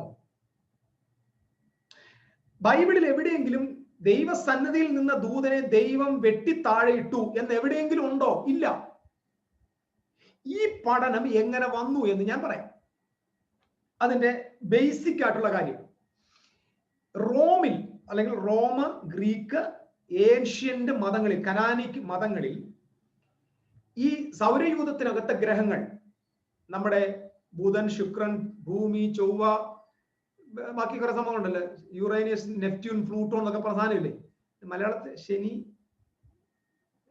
എന്തെങ്കിലും ആയിക്കോട്ടെ, ഓക്കെ, ഇങ്ങനെ കുറെ സാധനങ്ങളുണ്ട്. ഇപ്പൊ 9 എണ്ണം ഉണ്ടായിരുന്നു, പ്ലൂട്ടോ എടുത്താൽ കളഞ്ഞെന്നൊക്കെ പറയുക. ഈ ഗ്രഹങ്ങളെ, ജൂപ്പിറ്റർ ഒരു ഗ്രഹമാണ്, പക്ഷെ ജൂപ്പിറ്റർ റോമിലെ ഒരു ദേവനാണ്. വീനസ് എന്ന് പറയുന്നത് ബൈബിളിൽ ഒരു ശുക്രനാണ്. അത് ഇന്ത്യയിൽ തന്നെ എങ്ങനെ വിളിക്കുന്നത് അറിയുമോ? ഇന്ത്യയിൽ അതിനെ വിളിക്കുന്നത് ഈ ലൂസിഫറിനെ തന്നെ മറ്റൊരു പേരുണ്ട്. അവര് ഗ്രീക്ക് അതിനെ ഹനാന എന്ന് വിളിക്കും. ഹനാന. വേറെ സ്ഥലത്തിൽ അതിനെ ലൂസിഫർ എന്ന് വിളിക്കും. ഇന്ത്യയിൽ അതിനെ ശുക്രൻ എന്ന് വിളിക്കും. ഹിന്ദുക്കൾ അതിനെ ശുക്രൻ എന്നാണ് വിളിക്കുന്നത്. മനസ്സിലാവുന്നോ പ്രിയപ്പെട്ടവരെ? ശുക്രൻ. അപ്പം ഈ ഗ്രഹങ്ങളെ പേഴ്സണിഫൈ ചെയ്ത് ദൈവങ്ങളായിട്ടാണ് ഇവർ കണ്ടിരുന്നത്. സൂര്യദേവൻ, അങ്ങനല്ലേ? സൂര്യനെ ദേവനായിട്ട് ആരാധിക്കുന്നു. അറബികൾ ചന്ദ്രനെ ദേവനായിട്ട് ആരാധിച്ചിരിക്കുന്നു. ആ ചന്ദ്രദേവനാണ് അള്ളാഹു. നമ്മുടെ ക്രിസ്ത്യാനി മണ്ടന്മാർക്ക് വിചാരം എന്ന് പറയുമ്പോൾ ഈ അള്ളാഹു എന്ന് പറയുന്നതും യഹോവ ഒന്നാണെന്ന് വിശ്വസിക്കുന്ന ഒരു 90% ക്രിസ്ത്യാനിയുണ്ട്. അള്ളാഹു നമ്മുടെ ബൈബിളിലെ യഹോവയല്ല. അള്ളാഹു ചന്ദ്രദേവനാണ്, മൂൺ ഗോഡ്. അപ്പൊ ഗ്രഹങ്ങളെ ദൈവങ്ങളായിട്ട് അവരെ സാറ്റൻ എന്ന് പറഞ്ഞ ആരാ? സാത്താൻ അല്ല, ചന്ദ്രൻ, ശനി അത് ദേവനാണ്. വീനസ് ദേവനാണ്. മാസ് ദേവനാണ്. ഇപ്പൊ നമ്മൾ ചൊവ്വയിലേക്ക് പോയി. പുരാതന ലോകത്ത് ചൊവ്വ എന്ന ഗ്രഹം ദേവനാണ്, ദേവിയും ദേവനുമാണ്, ഗോഡസ്, ഡീറ്റീസ് ആണ്. അതുപോലെ വീനസിനെ ദേവനായിട്ടാണ് അവർ ആരാധിച്ചിരുന്നത്. വീനസ്, നിങ്ങൾക്ക് മനസ്സിലാവുന്നുണ്ടോ? അതായത് വീനസ് എന്ന് പറഞ്ഞ ആരാണ്? ശുക്രൻ. ഇനിയിപ്പം മിസ്റ്റിക്കൽ സ്കൂളിലെ ആളുകൾക്ക് സൗരയൂഥത്തിന്റെ പഠനം പഠിപ്പിക്കേണ്ട ആവശ്യമില്ല. വീനസ് എന്ന് പറയുന്നത് ശുക്രനെ അവർ ദൈവമായിട്ടാണ് ആരാധിച്ചിരുന്നത്. അപ്പം വീനസ് ഉണ്ട്, ഭൂമിയുണ്ട്, ഭൂമിക്കകത്ത് വരുന്നു. അപ്പം ജൂപ്പിറ്റർ ഉണ്ട്, ഇപ്പുറത്ത് വേറെ ഒരുത്തനുണ്ട്, ഇങ്ങനെ ശനിയുണ്ട്. ഇവരെല്ലാം ഇങ്ങനെ നിൽക്കുക. ഇവരെല്ലാം റോമിലെ ദേവന്മാരാ. സംശയമുള്ളവർ നിങ്ങൾ ഗൂഗിൾ ചെയ്യാം. അപ്പൊ വീനസും ദേവൻ. അപ്പം ഈ അന്യ മതങ്ങളുടെ ഇടയിൽ ഈ ദേവന്മാരുടെ ഇൻഫ്ലുവൻസിലാണ് ജനങ്ങള് ജീവിക്കുന്നത്. ഇത് തന്നെയാണ് ക്രിസ്തീയ സഭയിൽ ഇന്ന് കൃത്യമായിട്ട് പോയിക്കൊണ്ടിരിക്കുന്നത്. നിങ്ങൾ ഇവിടുത്തെ ഹൈന്ദവരോട് ചെന്ന് ചോദിച്ചാൽ പറയും, ചൊവ്വ അതിലെ കൂടെ പോകുന്നു, ബുധൻ ഇതിന്റെ കീഴിൽ കൂടെ പോകുന്നു, വെള്ളി അതിന്റെ ഇടയിൽ കൂടെ പോകുന്നു, ശനി ഇങ്ങനെ വന്നു, ശനി ദോഷം, ചൊവ്വ ദോഷം. കേട്ടിട്ടില്ല? നിങ്ങൾ കേട്ടിട്ടുണ്ടോ? ഭൂമിയിൽ എന്ത് സംഭവിച്ചാലും ഇന്ത്യക്കാരൻ എങ്ങോട്ടാ നോക്കുന്നത്? ആകാശത്തോട്ട് നോക്കും. അവന്റെ ചിന്ത അത് കാരണം ഇതുണ്ടായെന്ന അല്ലേ? അതുകൊണ്ട് അത് കാരണമാ, ചൊവ്വ ദോഷമുള്ളത് കൊണ്ടാണ് എന്റെ പെണ്ണിന് കല്യാണം നടക്കാത്തത്, അല്ലാതെ അവിടെ കയ്യിരിപ്പ് കൊണ്ടൊന്നും അല്ല. ചൊവ്വ ദോഷം. അപ്പൊ എന്ത് പ്രോബ്ലം വന്നാലും ആരെയാണ് പഴിക്കുന്നത്? നക്ഷത്രങ്ങളെ, അസ്ട്രോളജിയാണ്. ക്രിസ്തീയ സഭയിൽ ഇത് തന്നെയാണ്. നമ്മൾ അതിന് പേര് മാറ്റി. എന്ത് സംഭവിച്ചാലും നമ്മൾ ആരാണ് പ്രശ്നക്കാരൻ? ലൂസിഫർ, പിശാച്. ഹല്ലേലൂയ. നിന്റെ കുടുംബത്തെ തകർക്കുന്ന പിശാച്, നിന്റെ നന്മയെ തകർക്കുന്ന പിശാച്, ബിസിനസിനെ തകർക്കുന്ന പിശാച് ലൂസിഫർ ആണ്. ലൂസിഫർ എന്ന് പറഞ്ഞാൽ ആരാണ്? ഹൈന്ദവൻ ചൊവ്വാഗ്രഹമാണ് പ്രോബ്ലം എങ്കിൽ ക്രിസ്ത്യാനിക്ക് ശുക്രനാണ് problem. Directly or indirectly Christians are always ആകാശത്ത് നോക്കി നക്ഷത്രം പ്രശ്നമാണെന്ന്. ഇവൻ എപ്പോഴൊക്കെ ലൂസിഫർ എന്ന് പറയുമ്പോൾ അപ്പോഴൊക്കെ അവൻ ഹൈന്ദവ സമൂഹം ചെയ്യുന്ന പോലെ, അന്യമതക്കാർ ചെയ്യുന്നത് പോലെ അവന്റെ പ്രോബ്ലം എവിടെ കൊണ്ടിടുക? നക്ഷത്രത്തിന്റെ പുറത്തിടുക. സ്വോത്രം. എന്റെ പ്രിയപ്പെട്ടവരെ, മാരകമായ അന്ധവിശ്വാസമാണിത്. ഇതിൽ നിന്നൊരു ഉദ്ധാരണം ഈ വിരലിൽ എണ്ണാവുന്ന ആളുകളെ ഇതിനകത്തുള്ളൂ. നിങ്ങളിൽ സംഭവിച്ചാൽ ഇത് ലോകത്തിൽ നിങ്ങൾ സ്പ്രെഡ് ചെയ്യണം. പ്രശ്നം ആകാശത്തെ നക്ഷത്രമല്ല, പ്രശ്നം വേറെ എവിടോ നിൽക്കുന്ന ഒന്നല്ല. ഇത് തന്നെയല്ലേ മറ്റു മതക്കാരും പറയുന്നത്. ആകാശവും ഭൂമിയും പടച്ച മഹാദൈവം എന്റെ ഹൃദയത്തിന്റെ ഉള്ളിൽ മഹാരാജാവായി വസിക്കുമ്പോ അവന്റെ സൃഷ്ടിയായ ആകാശത്തിലെ നക്ഷത്രത്തിന് എന്നെ സ്വാധീനിക്കാൻ പറ്റൂ? എപ്പോഴൊക്കെ സാത്താൻ അത് ചെയ്തു, സാത്താൻ ശപിച്ചു, സാത്താൻ കുടുംബത്തെ തകർത്തു, അല്ല പ്രിയരെ, സാത്താൻ അല്ല ഇവിടുത്തെ പ്രോബ്ലം. നമ്മൾ പറഞ്ഞ ലൂസിഫർ അല്ല. ലൂസിഫർ എന്ന പദം പോലും മാറ്റി നിർത്തണം. പിന്നെ എന്താ പ്രോബ്ലം? നമ്മൾ പഠിച്ചു, ഓരോ മനുഷ്യന്റെ അകത്ത് കൂടികൊള്ളുന്ന തിന്മ ദൈവ പദ്ധതിക്ക് വിരുദ്ധം. അതുകൊണ്ടല്ലേ പറഞ്ഞത് യഹോവ ദൈവത്തിന്റെ ക്രിസ്തുവിന്റെ പരിജ്ഞാനത്തിന്. വായിച്ചിട്ടുണ്ടോ 2 കൊരിന്ത്യർ 10? ക്രിസ്തുവിന്റെ പരിജ്ഞാനത്തിന് വിരുദ്ധമായി ഉയരുന്ന സകല ഉയർച്ചകളെയും ഞങ്ങൾ ഇടിച്ചു കളയുകയാണ്. അതെവിടുന്ന ഉയരുന്നത്? അപ്പുറത്തെ ക്ഷേത്രത്തിൽ നിന്നല്ല, ഇപ്പുറത്തെ മന്ത്രവാദിയുടെ വീട്ടിൽ നിന്നല്ല. ക്രിസ്തുവിന്റെ പരിജ്ഞാനത്തിന് വിരുദ്ധമായി ഉയരുന്ന എല്ലാ ഉയർച്ചയും ഓരോ രൂപാന്തരപ്പെടാത്തവന്റെ ഉള്ളിൽ നിന്നാണ് ഉയരുന്നത്. അതിനെയാണ് നാം കീഴടക്കേണ്ടത്, അതിനെയാണ് തച്ചുടക്കേണ്ടത്. നിങ്ങൾക്കൊരു വിടുതൽ ഇത് മുഖാന്തരം സംഭവിക്കുക എനിക്കറിയാം. ഇനി ഈ ലൂസിഫർ എന്ന കോൺസെപ്റ്റ് എങ്ങനെയാ വന്നതെന്ന് ഞാൻ പറയാൻ പോവാം. ഞാൻ പറഞ്ഞല്ലോ, ബൈബിളില് ഒരേ ഒരു സ്ഥലത്ത് മാത്രം ലൂസിഫർ എന്ന്, അത് KJV ആണ് എഴുതിയേക്കുന്നത്. അത് ലാറ്റിൻ വെർഷൻ ആണ്, അത് എബ്രായ ഭാഷയല്ല. ലാറ്റിനിൽ അതിന്റെ അർത്ഥം എന്ന് പറയുന്നത് ലൈറ്റ് ബെയറർ എന്നാണ്. പ്രകാശം വഹിക്കുന്നവൻ, ഉദയ നക്ഷത്രം. അത് വാസ്തവത്തിൽ ആരാണ്? അത് ദൈവദൂതനല്ല. പിന്നെ അതെന്താണ്? ദൈവം സൃഷ്ടിച്ച സൗരയൂഥത്തിലെ 2ാമത്തെ ഗ്രഹം ശുക്രൻ, വീനസ് ആണ്. വീനസിനെയാണ് പ്രഭാത നക്ഷത്രം എന്ന് പറയുന്നത്. നീ ആകാശത്ത് നിന്ന് വെട്ടേറ്റ് നിലത്തു വീണു എന്നൊരു കഥയുണ്ട്. ഞാൻ ഈ കഥ നിങ്ങൾക്ക് പറഞ്ഞു തരുന്നതിന് മുമ്പ് ഞാൻ ഇതിന്റെ പശ്ചാത്തലത്തിലേക്ക് ഒന്ന് പോവാം. പശ്ചാത്തലം എന്ന് പറയുന്നത് യെശയ്യാവിന്റെ പ്രവചനം 14-ാം അധ്യായം. നിങ്ങളുടെ കയ്യിൽ ബൈബിൾ ഉണ്ടെങ്കിൽ നിങ്ങൾ അത് എടുക്കുക, ബൈബിൾ എടുക്കുക. 14-ാമത്തെ അധ്യായത്തിൽ 1-ാമത്തെ വാക്യം നിങ്ങൾ വായിച്ചു നോക്കും. യഹോവ യാക്കോബിനോട് മനസ്സലിഞ്ഞ് ഇസ്രായേലിനെ വീണ്ടും തെരഞ്ഞെടുത്ത് സ്വദേശത്തേക്ക് അവരെ പാർപ്പിക്കും. അന്യജാതിക്കാരും അവരോട് യോജിച്ച് യാക്കോബ് ഒരുക്കത്തോട് ചേർന്നുകൊള്ളും. കഥ ഇങ്ങനെയാണ്.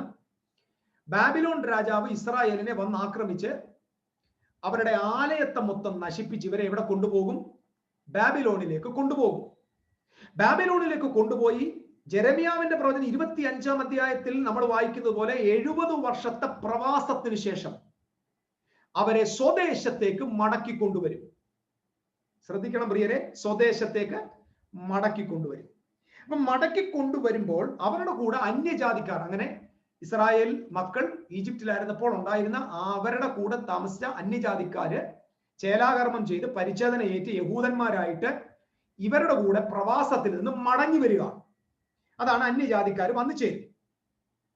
2-ാം വാക്യത്തിൽ ജാതികൾ അവരെ കൂട്ടി അവരുടെ സ്ഥലത്തേക്ക് വരും. ഇസ്രായേൽ ഗ്രഹം അവരെ യഹോവയുടെ ദേശത്ത് ദാസന്മാരായും ദാസിമാരായും അടക്കിക്കൊള്ളും. തങ്ങളെ ബദ്ധരാക്കിയവരെ അവർ ബദ്ധരാക്കുകയും തങ്ങളെ പീഡിപ്പിച്ചവരെ വാഴുകയും ചെയ്യും. ഇത് ഞാൻ കൂടുതൽ വിശദീകരണം, ഈജിപ്തിൽ നിന്ന് അവർ തിരിച്ചു വരുമ്പോൾ അവിടുത്തെ ആളുകളെ കൊണ്ടുവരികയും ഇവിടെ ദാസന്മാരാക്കി മാറ്റുകയും ചെയ്യുന്ന യഹോവ നിന്റെ വ്യസനവും നിന്റെ കഷ്ടതയും നീ ചെയ്യേണ്ടി വന്ന നിന്റെ കഠിനദാസ്യവും നീക്കി നിനക്ക് വിശ്രാമം നൽകുന്ന നാളിൽ നീ, ശ്രദ്ധിക്കണം, ഇനി നിനക്ക് സ്വസ്ഥത നൽകും. നീ മടങ്ങി വരും. നിന്റെ പീഡനകാലം അവസാനിക്കും, പ്രവാസകാലം അവസാനിക്കും. ഇസ്രായേലെ, നിന്നെ മടക്കി കൊണ്ടുവരുന്ന നാളിൽ നീ ബാബേൽ രാജാവിനെ കുറിച്ച് ഈ പാട്ടു ചൊല്ലും. ലൂസിഫർ ആരാന്നാ പറയാൻ പോകുന്നത്? ശ്രദ്ധിക്കണം. ബാബേൽ രാജാവിനെ കുറിച്ച് പാട്ടു ചൊല്ലും. പാട്ടു ചൊല്ലും എന്ന് എഴുതി വെച്ചിരിക്കുന്ന പാദത്തിന്റെ അർത്ഥം, അവിടെ കൊടുത്തിരിക്കുന്ന ഹീബ്രു പദം എന്ന് പറഞ്ഞാൽ മനാഷ എന്ന് പറയാം. മനാഷ എന്ന വേർഡിന്റെ അർത്ഥം പാരഡി എന്ന് പറഞ്ഞിട്ടില്ലേ? പരിഹാസപ്പാട്ട്. കേൾക്കണേ, നമ്മൾ പാരഡി പാടത്തില്ലേ, ചിലരെ കളിയാക്കി പാടത്തില്ലേ? അതായത് നിങ്ങളെ ബന്ധിച്ചുകൊണ്ട് പോയ ജനത്തിന്റെ നടുവിൽ നിന്ന്, ബാബേൽ രാജാവിന്റെ രാജ്യത്ത് നിന്ന് നിങ്ങളെ ദൈവം വീണ്ടും സ്വതന്ത്രമാക്കി അവിടുത്തെ ദേശക്കാരെ കൂടെ നിങ്ങളെ അവിടെ കൂടെ ദാസീദാസന്മാരാക്കി സ്വദേശത്തേക്ക് നിങ്ങളെ മടക്കി കൊണ്ടുവരുന്ന കാലത്ത് നിങ്ങളെ കെട്ടിക്കൊണ്ട് ഉപദ്രവിച്ചുകൊണ്ട് അന്യദേശത്തേക്ക് കൊണ്ടുപോയ ബാബേൽ രാജാവിനെ കുറിച്ച് പരിഹസിച്ചു പാടണം, അവനെ കളിയാക്കി പാടണം. ഈ പാട്ടിന്റെ മറ്റൊരാശയം നിങ്ങൾ ഞാൻ തരികയാണ്. ഇത് ശൗൽ രാജാവ് കൊല്ലപ്പെട്ടപ്പോ ദാവീദ് വിലാപം നടത്തിയില്ലേ? അതിന്റെ ഒരു ഓപ്പോസിറ്റ് ആണ് ഈ പാട്ട്. ഇത് ബൈബിളിലെ തന്നെ സ്ക്രിപ്ചറൽ അണ്ടർസ്റ്റാൻഡിങ്ങിന് വേണ്ടി ഞാൻ പറയുക. 2 ശമൂവേലിന്റെ പുസ്തകം 1-ാം അധ്യായത്തില് നമുക്കിത് കാണാം. അവിടെ ഒരു വിലാപ പാട്ട് പാടിയിട്ടുണ്ട്. നിങ്ങൾ എങ്ങനെ വൃതന്മാർ, നിങ്ങൾ തോറ്റുപോയത് എങ്ങനെ, ആ പടയിൽ വീണ്ടും ഇങ്ങനെ ആ ഒരു വീടുപോയ അവനെ കുറിച്ചുള്ള വിലാപ പാട്ട്. ഇവിടെ ഇസ്രായേൽ മക്കൾ തിരിച്ചു വന്ന് പരിഹസിച്ച് കളിയാക്കി പാടണം. ആരെ കുറിച്ച്? ബാബേൽ രാജാവിനെ കുറിച്ച്. ശ്രദ്ധയോടെ കേൾക്കുക, എല്ലാം ഞാൻ വിശദീകരിക്കാതെ വിടാം. ബാബേൽ രാജാവിനെ കുറിച്ച് പാട്ട് വേണം. പീഡിപ്പിക്കുന്നവൻ ഇങ്ങനെ ഇല്ലാതെ, പീഡിപ്പിക്കുന്നവൻ എന്ന വാക്ക് മനസ്സിലായോ? എല്ലാ നിലയിലും, ശാരീരികമായി, മാനസികമായി, എല്ലാ നിലയിലും പീഡിപ്പിച്ചു. ഞാനൊരു ഉദാഹരണം നിങ്ങൾക്ക് ഇതിനുവേണ്ടി പറയാം. സ്ത്രീകളെയും പുരുഷന്മാരെയും അവർ ലൈംഗികമായിട്ട് പീഡിപ്പിച്ചു. അത് ഇവിടെ എഴുതിയിട്ടില്ല, പക്ഷെ ആ പീഡനം എന്നതിന്റെ ചരിത്രത്തിൽ അങ്ങനെ ഉണ്ട്. അതുകൊണ്ടാണ് ബൈബിളിൽ എഴുതി വെച്ചിരിക്കുന്നത് നിങ്ങളുടെ സൂര്യൻ ഇരുണ്ടുപോകും. ഇത് വളരെ ഇമ്പോർട്ടന്റ് ആയിട്ടുള്ള ഇൻഫർമേഷൻ. നിങ്ങളുടെ സൂര്യൻ ഇരുണ്ടുപോകും, നിങ്ങളുടെ ചന്ദ്രൻ രക്തതുല്യമായി മാറും. സൂര്യൻ എന്നത് പുരുഷന്മാരെയും പ്രഭുക്കന്മാരെയും കാണിക്കുന്നു, ചന്ദ്രൻ എന്നത് സ്ത്രീകളെ കാണിക്കുന്നു. മനസ്സിലാക്കണമെങ്കിൽ ജോസഫിന്റെ സ്വപ്നത്തിലേക്ക് പോവുക. സൂര്യനും ചന്ദ്രനും 12 നക്ഷത്രങ്ങൾ. സൂര്യൻ അപ്പൻ, ചന്ദ്രൻ അമ്മ, 12 നക്ഷത്രങ്ങൾ മക്കൾ. അപ്പൊ ചന്ദ്രൻ രക്തതുല്യമാകും എന്ന് പറഞ്ഞാൽ ഇസ്രായേലിനോട് ദൈവം പറയാ, നിങ്ങളുടെ അന്ന് ചന്ദ്രൻ രക്തതുല്യമാകും എന്ന് പറഞ്ഞാൽ നമ്മൾ ആകാശത്ത് കാണുന്ന ചന്ദ്രൻ ചുമന്ന നിറത്തിലാവുമെന്നല്ല. നിങ്ങളുടെ പുരുഷന്മാർ വെട്ടേറ്റ് വാളിനാൽ നിലത്ത് വീഴും, നിങ്ങളുടെ സ്ത്രീകൾ അപമാനിക്കപ്പെടും, ലൈംഗികമായി പീഡിപ്പിക്കപ്പെടും, അവർ രക്തതുല്യരായി മാറുമെന്ന് പറഞ്ഞാൽ അവരെ ഏതൊക്കെ നിലയിൽ അപമാനിക്കാമോ ആ നിലയിൽ അപമാനിക്കും എന്നതിന്റെ ബൈബിളിലെ ഭാഷയാണ് രക്തം എന്തുവാ ഇത് രക്തതുല്യമായി മാറുക എന്ന് പറഞ്ഞത്. മനസ്സിലായവർക്കായി സ്തോത്രം. ഇനിയെങ്കിലും സമാധാനത്തോടെ ജീവിക്കുക. ആകാശത്തെ നക്ഷത്രങ്ങളും ഈ ഇതല്ല പ്രശ്നം, ഇതാണ് പ്രോബ്ലം. ഓക്കെ. പീഡിപ്പിക്കുന്നവൻ ഇല്ലാതെയായി. ബാക്കി നിങ്ങൾ എക്സ്പ്ലെയിൻ ചെയ്യണം കേട്ടോ, നിങ്ങൾ തന്നെ. സ്വർണ്ണ നഗരം എങ്ങനെ മുടിഞ്ഞുപോയി? ഇതാരാ? ബാബിലോൺ.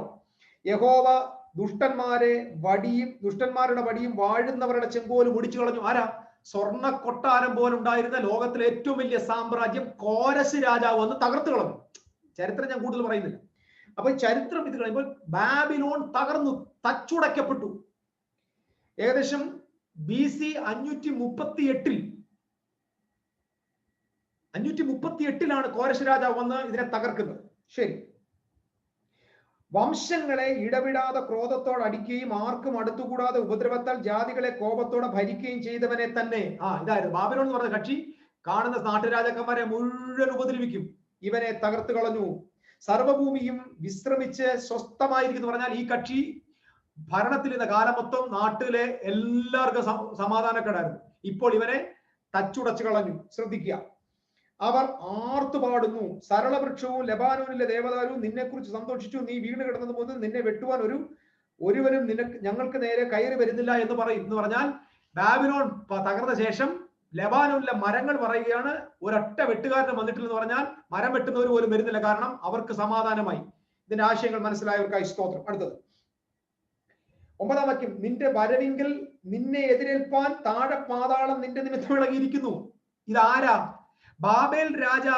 ബാബിലോണിന്റെ രാജാവിനെ എതിരേൽക്കാൻ പാതാളം ഒരുങ്ങിയിരിക്കുന്നു. നിങ്ങൾ ശ്രദ്ധിക്കണം, ലൂസിഫർ വെട്ടി ഭൂമിയിലേക്ക് വീണു എന്നല്ലേ നമ്മൾ കേൾക്കുന്നത്? ഭൂമിയിൽ വന്ന് പ്രശ്നം ഉണ്ടാക്കിയെന്നല്ലേ? ദൈവദൂതനെ അവിടുന്ന് വെട്ടിയിട്ടു, ഭൂമി വന്ന് കുഴപ്പമുണ്ടാക്കിയെന്നല്ലേ നമ്മൾ കേട്ടോണ്ട്. ഇതിനൊന്നും ബൈബിളിൽ വചനമില്ല പ്രിയരെ. ബൈബിളിൽ തെളിവില്ലാത്തൊരു കഥയാണ് ഞാനും നിങ്ങളും ലോകം മുഴുവൻ പ്രസംഗിച്ചുകൊണ്ടിരിക്കുന്നത്.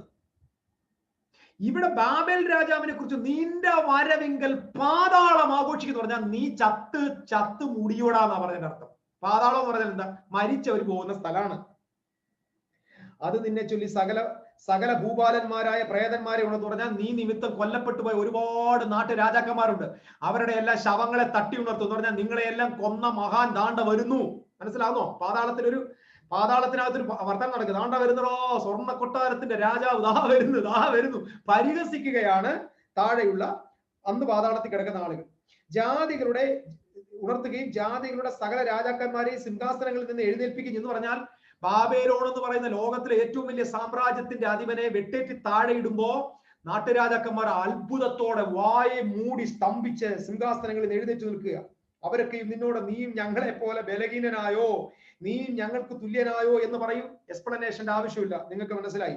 നിന്റെ ആഡംബരവും വാദ്യഘോഷവും പാതാളത്തിലേക്ക് ഇറങ്ങിപ്പോയി. എവിടെ പോയി? പാതാളത്തിലേക്ക് ഇറങ്ങിപ്പോയി. ഇതാരെ കുറിച്ചാ പറയുന്നത്? നിങ്ങൾ സ്വസ്ഥമായിട്ടിരിക്കുമ്പോ, നിങ്ങൾ മനസമാധാനത്തോടിരിക്കുമ്പോ ഇവനെ നോക്കി നിങ്ങൾ പാട്ടുപാടണം, നിങ്ങൾ പാരടി പാടണം, നിങ്ങൾ പരിഹാസപ്പാട്ട് പാടണം. പാതാളത്തിലേക്ക് ഇറങ്ങിപ്പോയി, നിന്റെ വാദ്യഘോഷങ്ങൾ ഇറങ്ങിപ്പോയി. അടുത്തത്, നിന്റെ കീഴെ പുഴുക്കൾ വിരിച്ചിരിക്കുന്നു, പുഴുക്കളെ വിരിച്ചിരിക്കുന്നു. അത് അവന്റെ ശവത്തെ കാണിക്കുന്നു. കൃമി നിനക്ക് പുതപ്പായിരിക്കുന്നു എന്ന് പറഞ്ഞാൽ നീ നശിച്ചടാന്ന് അതിന്റെ അർത്ഥം. 12-ാം വാക്യം എന്നിട്ട് പറയാം, അരുണോദയ പുത്രനായ ശുക്ര. ഇത്രയും പ്രശ്നം ക്രിസ്ത്യാനിക്ക് പ്രശ്നമല്ല. പക്ഷെ ഇനിയും വരുമ്പോ നമ്മൾ നേരെ നമ്മുടെ ഗിയർ അങ്ങ് മാറ്റും. എങ്ങോട്ടാ? നേരെ ഗിയർ മാറ്റി ലൂസിഫർ, സാത്താൻ എന്നായി.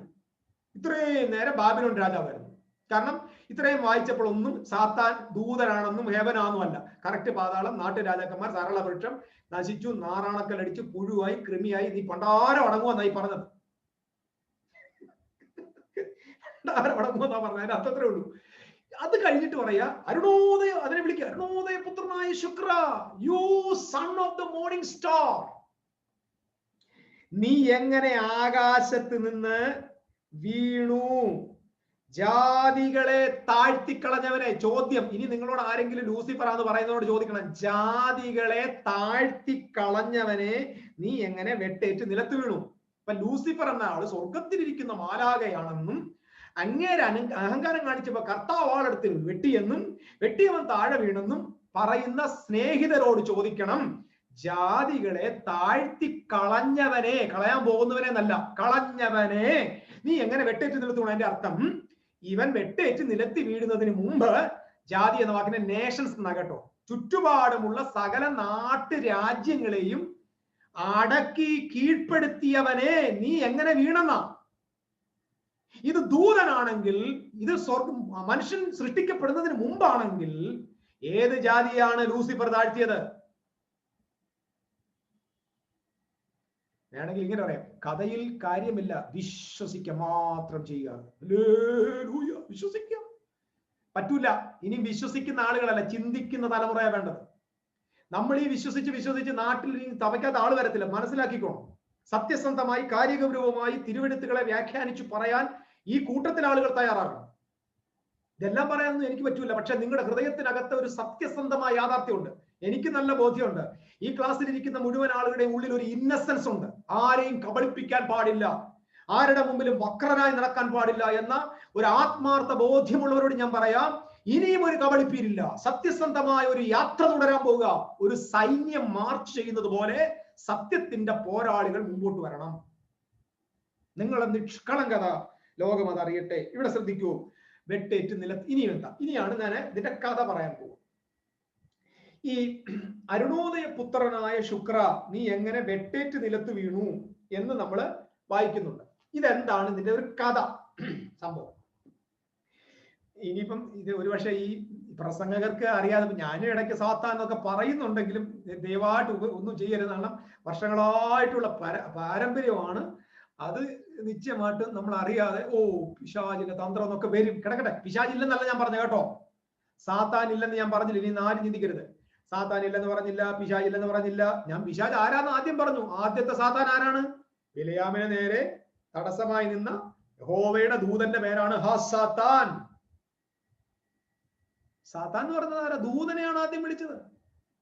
അപ്പൊ ദൈവത്തിന്റെ ദാസന്മാരെ സാത്താൻ എന്ന് വിളിച്ചിട്ടുണ്ട്. ദൈവത്തിന്റെ പ്രതിയോഗി, ഒരിക്കൽ അപ്പോസ്തലനെ യേശു സാത്താൻ എന്ന് വിളിച്ചറിയാലോ. ആദ്യത്തെ മാർപ്പാപ്പെ പത്രോസ് എന്ന മാർപ്പാപ്പയെ യേശു വിളിച്ച പേരെന്താ? സാത്താനെ എന്നെ വിട്ടുപോന്ന. അപ്പൊ നമ്മൾ വിചാരിച്ചെന്നറിയാമോ, നമ്മൾ ഈ ക്രിസ്ത്യാനി ഭയങ്കര മിടുക്കന്മാരാ, നമ്മൾ ഭയങ്കര വിചാരമുള്ളവരാ. നമ്മുടെ ചിന്ത പത്രോസിന്റെ അകത്ത് വ്യാപരിച്ച ചില പോരുകളെ യേശു ക്രിസ്തു അല്ലടാ. പത്രോസിന്റെ അകത്ത് വ്യാപരിച്ച പോരുകളെ ശാസിച്ചില്ല, പത്രോസിനെയാ ശാസിച്ചത്. നമ്മൾ മിടുക്കന്മാരാവരുത്. നമ്മൾ വ്യാഖ്യാന ശാസ്ത്രത്തിലേക്കൊന്നും പോകരുത്. പത്രോസ് ഗെറ്റ് ബിഹൈൻഡ് മീ സൈറ്റൻ എന്നാ പറഞ്ഞത്. സാത്താനെ വിട്ടുപോകാനാ പറഞ്ഞത്. നീ പോടാന്നാ പറഞ്ഞത്. നീ എനിക്ക് പ്രതിയോഗിയാകുന്നു. You are adversary. അഡ്വേഴ്സറിയുടെ പേരാണ് സാത്താൻ.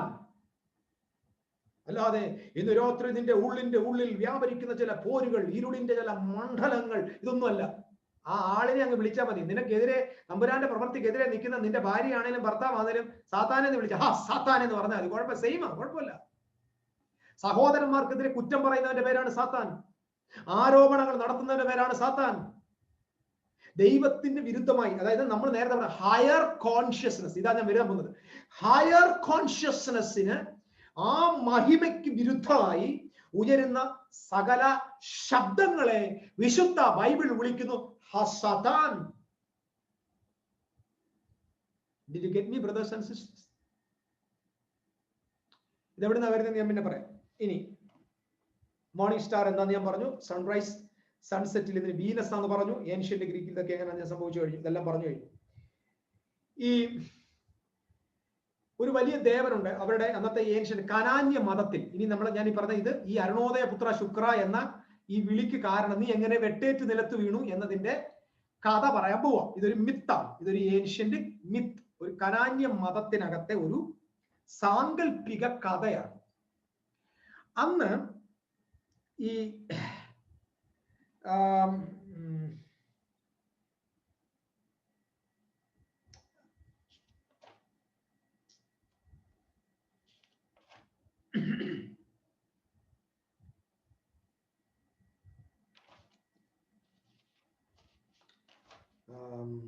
ഓക്കെ, ഏൻഷ്യന്റ് ഗ്രീക്കിലെ ദേവന്റെ പേരാണ് ഏൽ. എല്ലാരും കേൾക്കണ, ഏൽ.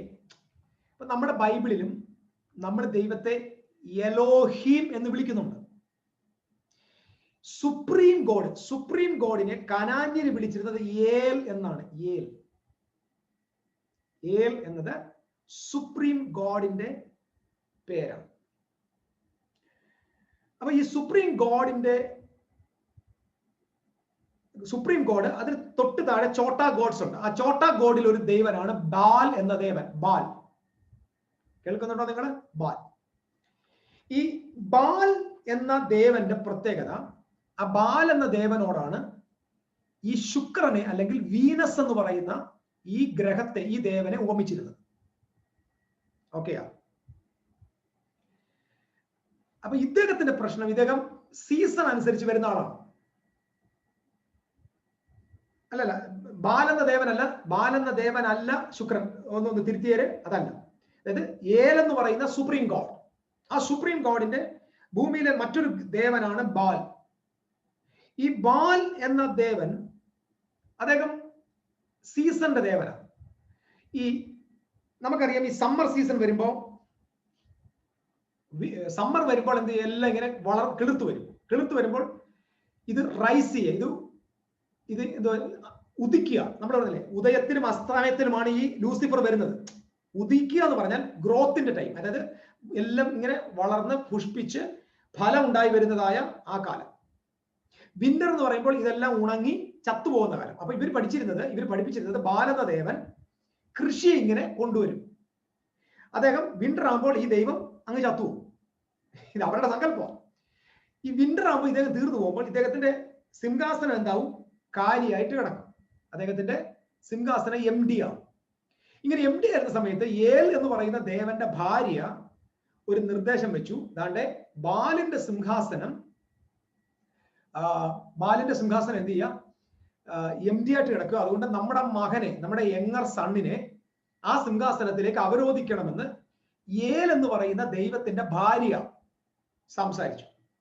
അങ്ങനെ അഥാർ എന്ന് പറയുന്ന, അഥാർ അഥാർ എന്ന് പറയുന്ന ഒരു ദേവനെ, അത് അവരുടെ മകന്റെ പേരാണ്.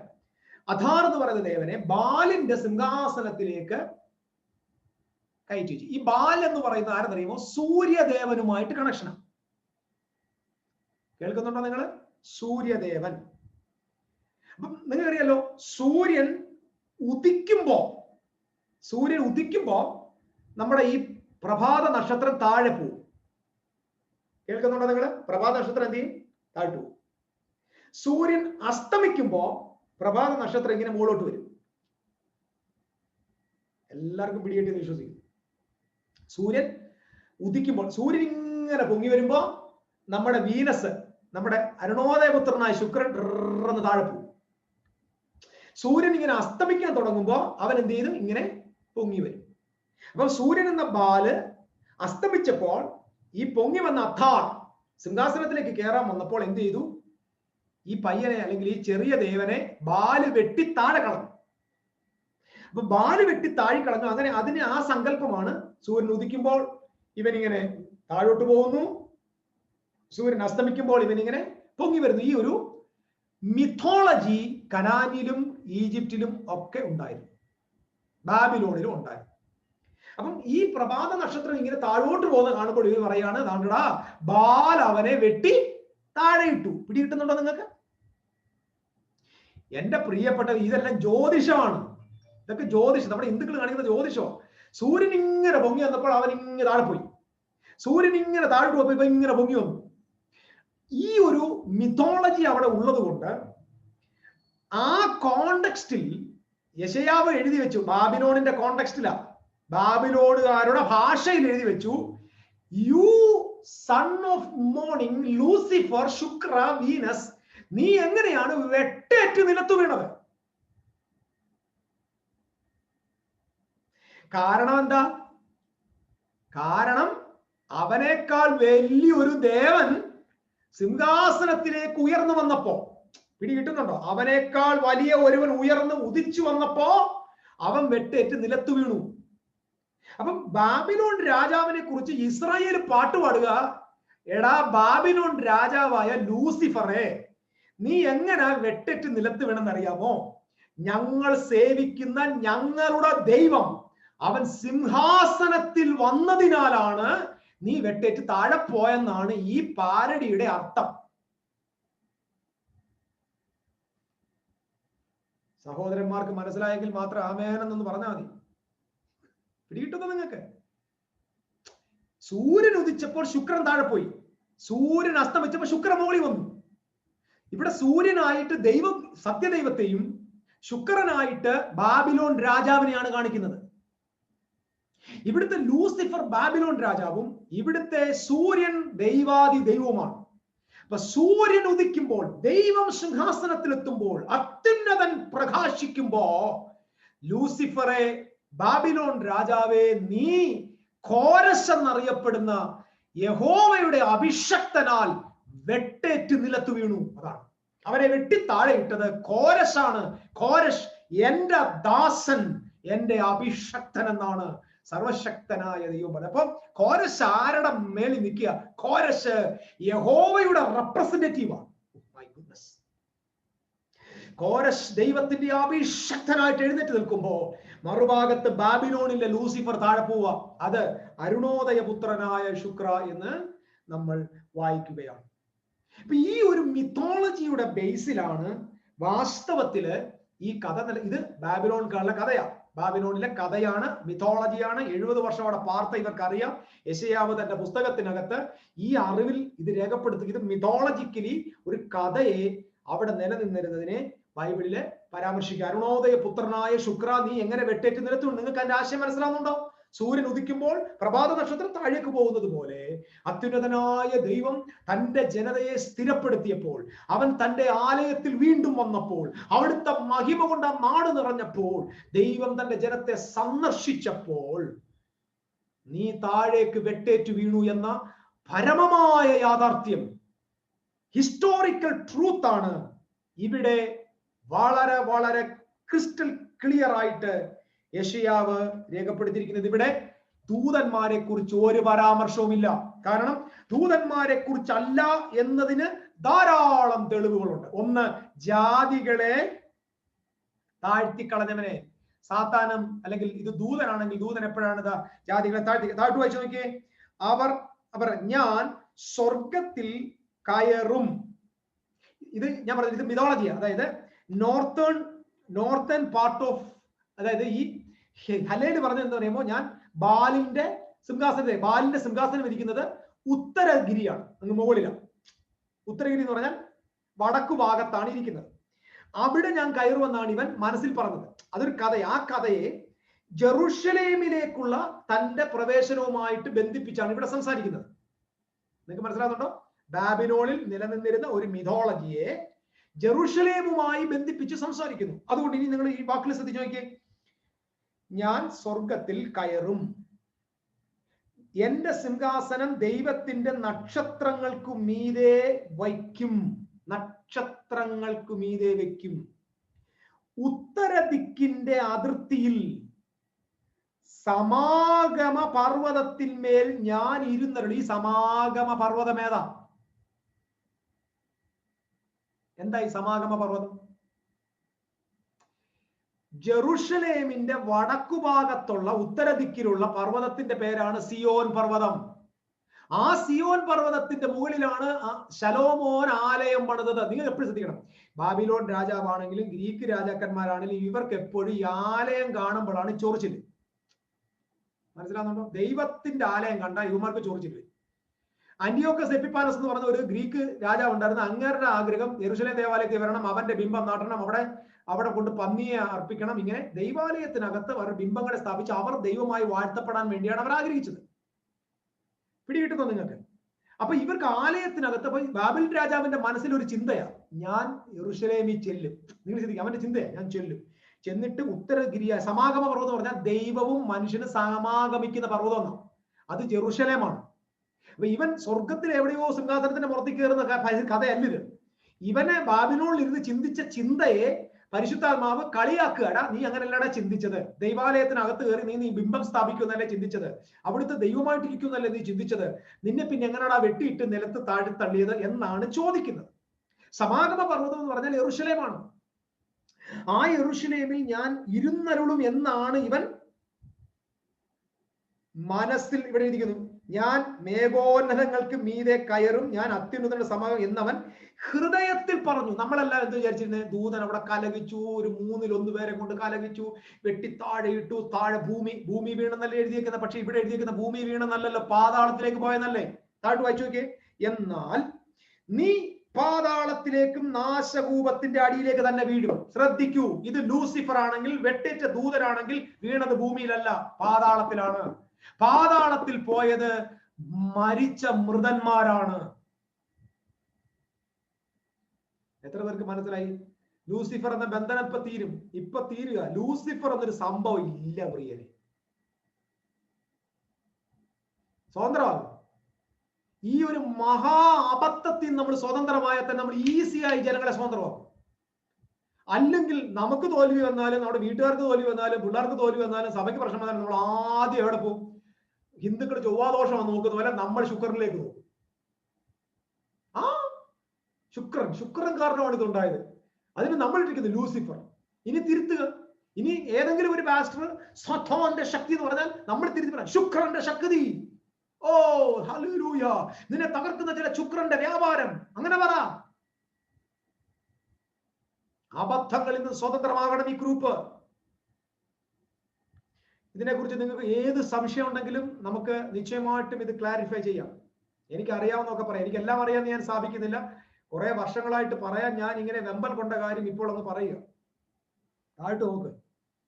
പാതാളത്തിലേക്ക് നാശകൂപത്തിന്റെ അടിയിലേക്ക് വീഴും. നിന്നെ കാണുന്നവർ നിന്നെ ഉറ്റുനോക്കി ഭൂമിയെ നടുക്കുകയും രാജ്യങ്ങളെ കുലുക്കുകയും ഭൂതലത്തെ മരുഭൂമിയിലാക്കുകയും അതിലെ പട്ടണങ്ങളെ ഈ ലൂസിഫർ എപ്പോഴാ പട്ടണം ഇടിച്ചു കളഞ്ഞ് പറ? ലൂസിഫർ എപ്പോഴാ ഭൂമിയെ കുലുക്കിയ? ലൂസിഫർ എപ്പോഴാ, അല്ലെങ്കിൽ സാത്താൻ അല്ലെങ്കിൽ ദൂതൻ എപ്പോഴാണ് ഭൂമിയെ മരുഭൂമിയാക്കിയേ? എപ്പോ?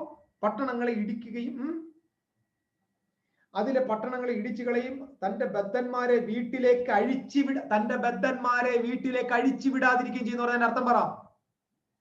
ആരായി ബദ്ധന്മാർ? 70 വർഷത്തിന് മുമ്പ് ഇസ്രായേലിൽ നിന്ന് പിടിച്ചുകൊണ്ട് പോയ കുറച്ച് ആളുകളുണ്ട്. ഇസ്രായേൽ യഹൂദൻ അവനെ വിട്ടയക്കുന്നില്ല. അവനെ പിടിച്ച് വീണ്ടും വെച്ചേക്കുക. ബദ്ധന്മാരെ പിടിച്ചു വെച്ചേക്ക്. ഇസ്രായേൽ മക്കളെ പിടിച്ചു വെച്ചേക്കുന്ന ബാബേൽ രാജാവിനെ കുറിച്ചാണ് പറയുന്നത്. ബദ്ധന്മാരെ വിട്ടയക്കാതിരിക്കുകയും ചെയ്തവൻ ഇവനല്ലയോ എന്ന് നിരൂപിക്കും. അടുത്തത്, ജാതികളുടെ സകല രാജാക്കന്മാരും ഒട്ടൊടിയാതെ താന്താന്റെ ഭവനത്തിൽ മഹത്വത്തിലേക്ക് കിടന്നുറങ്ങുന്നു പറഞ്ഞാൽ നീ പോയപ്പോ ജനങ്ങൾക്ക് മനസമാധാനമായി.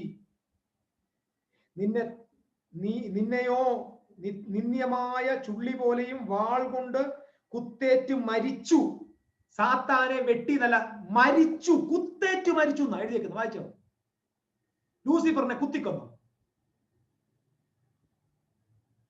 സഹോദരന്മാരെ, ഇനിയെങ്കിലും നമ്മൾ അബദ്ധങ്ങളിലേക്ക് പോകരുത്. സത്യസന്ധമായി തിരുവെഴുത്തുകളെ പഠിക്കാൻ നിങ്ങളുടെ കണ്ണ് തുറക്കാൻ വേണ്ടിയാണ് ഈ സ്കൂള്. സത്യസന്ധമായി ഇത് പഠിക്കാൻ. അടുത്ത നോക്കിയേ, വാൾ കൊണ്ട് കുത്തേറ്റ് മരിച്ചു കുഴിയിലെ കല്ലുകളോളം ഇറങ്ങിയവരെ കൊണ്ട് പൊതിഞ്ഞിരിക്കുന്നതിനായി ചവിട്ടി മെതിച്ച ശവം പോലെ നിന്നെ. ഈ ശവം എന്ന് എഴുതിയിരിക്കുന്നത് ലൂസിഫർ, ഇത് ചിറ പിടിച്ചു നടക്കുന്ന സാത്താനാണോ? ഇതൊരു അദർശ്യ ജീവിയ.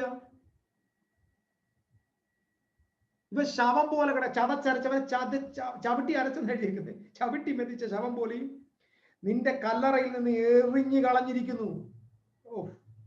നീ നിന്റെ ദേശത്തെ നശിപ്പിച്ചു, നിന്റെ ജനത്തെ കൊന്നു കളഞ്ഞത് കൊണ്ട് നിനക്ക് അവരെ പോലെ ശവസംസ്കാരം ഉണ്ടാകുകയില്ല. ലൂസിഫറിന് ശവസംസ്കാരം ഉണ്ടാകുകയില്ല. ഇതൊന്നും നമ്മുടെ ക്രിസ്ത്യാനിയുടെ ചെവി കയറൂല. പ്രിയപ്പെട്ടവരെ ശ്രദ്ധിക്കൂ, ഇതൊന്നും ഇവിടുത്തെ ക്രൈസ്തവരുടെ വേദപണ്ഡിതന്മാരുടെ തലയെ കയറത്തില്ല. കാരണം ഈ കാര്യങ്ങൾ പൊളിഞ്ഞാൽ അതിന് പകരം വെക്കാൻ ഇവരുടെ കയ്യിൽ സംഭവങ്ങളില്ല. ഇവരുടെ ചർച്ച് തന്നെ പോകുന്നത് ഈ ലൂസി ഉള്ളതുകൊണ്ട്. ലൂസി ഇല്ലയോ? ലൂസി ഇല്ലെങ്കിൽ പള്ളി ഓടൂല്ല. എന്ത് പ്രശ്നം വന്നാലും നമുക്ക് രക്ഷപ്പെടാനുള്ള ഏക വഴി സാത്താന്റെ പോരാണ്. കല്യാണം നടക്കുന്നില്ല പാസ്റ്ററെ, പ്രാർത്ഥിക്കണം. ചില പൈശാചിക പോരുകൾ കാണുന്നു. കല്യാണം നടക്കാതിരിക്കുന്നതിന്റെ പൈശാചിക പോര് ഞാൻ പറയാം. ഒന്ന്, അവന് ആ പെണ്ണിന് വല്ല കാമുകന്മാരുണ്ടോ എന്ന് നോക്കണം. അതാണ് ആദ്യത്തെ സാത്താൻ. രണ്ട്, കല്യാണം മുടക്കുന്ന നാട്ടിലെ വല്ല വിവരക്കെട്ടന്മാരുണ്ടോ എന്ന് നോക്കണം. അതാണ് പോര്. അല്ലാതെ വേറെ ഒരു പോരും ഇല്ല.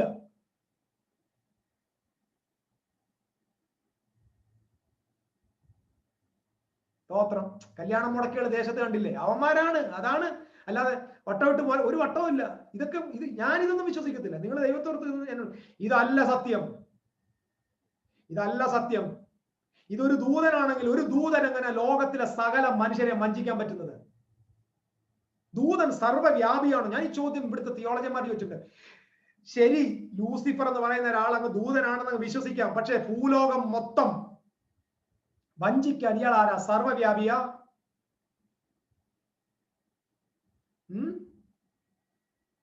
അതോ ദൈവത്തിന്റെ വെട്ടേറ്റപ്പോ പിന്നെ ആ വെട്ടേറ്റവൻ നേരെ അടുത്ത ലേക്ക് ഷോർ ഹോസ്പിറ്റലിൽ പോയി അത് തുന്നിക്കെട്ടി പുള്ളി വീണ്ടും ICU പുറത്തു വന്നു? അപ്പൊ ദൈവത്തിന്റെ വെട്ടിന് അത്രയും പവറേ ഉള്ളൂ. സഹോദരന്മാരെ ശ്രദ്ധിക്കുക. ദൈവം ഒരുത്തിനെ വെട്ടിയിട്ട പിന്നെ അവനിവിടെ വന്ന് സാത്താനായിട്ട് അവൻ തമ്പുരാനെതിരെ നിൽക്കുക എന്ന് പറയുന്ന രീതിയിൽ അവൻ അത്ര മിടുക്കനാണ്. എന്ത് മിത്തോളജിയാണ് നമ്മൾ പഠിച്ചിരിക്കുന്നത്? എന്താണ് ഈവിൾ? ശരി, നിങ്ങൾക്ക് ഇതിന്റെ ആശയം മനസ്സിലായി ഞാൻ വിശ്വസിക്കുന്നു. അപ്പം യെരൂശലേം, ഉത്തരഗിരിയായ സിയോൻ പർവ്വതം എന്ന് പറയുന്നത് ഇതാണ്, യെരൂശലേമാണെന്നും. അപ്പൊ ബാബിലോൺ രാജാവ് മനസ്സിന് നിരൂപണമാണ്.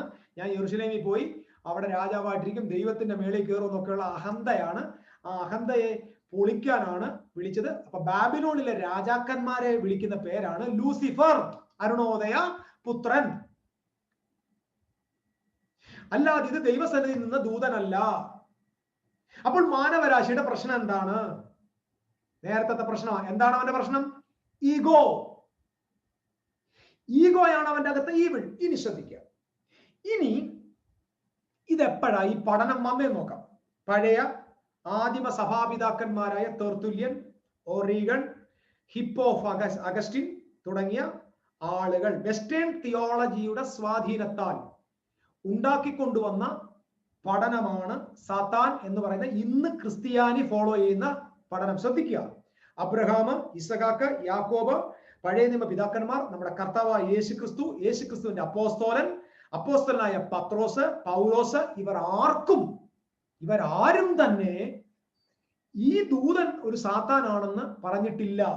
അപ്പൊ ചോദിക്കും, സാത്താൻ വെളിച്ച ദൂതന്റെ വേഷം ധരിക്കുന്നല്ലേ ഉള്ളൂ. അതിന്റെ കോണ്ടെക്സ്റ്റ് മനസ്സിലാക്കണം. വെളിച്ച ദൂതന്റെ വേഷം ധരിക്കുന്നു, അല്ലാതെ വെളിച്ച ദൂതനാണെന്നല്ല പറഞ്ഞേക്കുന്നത്. ആമേൻ. പിശാച് അലറുന്ന സിംഹം. ഞാൻ ഒരു കുഞ്ഞു ഉദാഹരണം നിങ്ങൾക്ക് എടുക്കാം. സാത്താൻ, ആ വാക്യം നിങ്ങൾ എടുത്തേ, ബൈബിൾ ഉണ്ടെങ്കിൽ എടുത്തു. പത്രോസിന്റെ ലേഖനം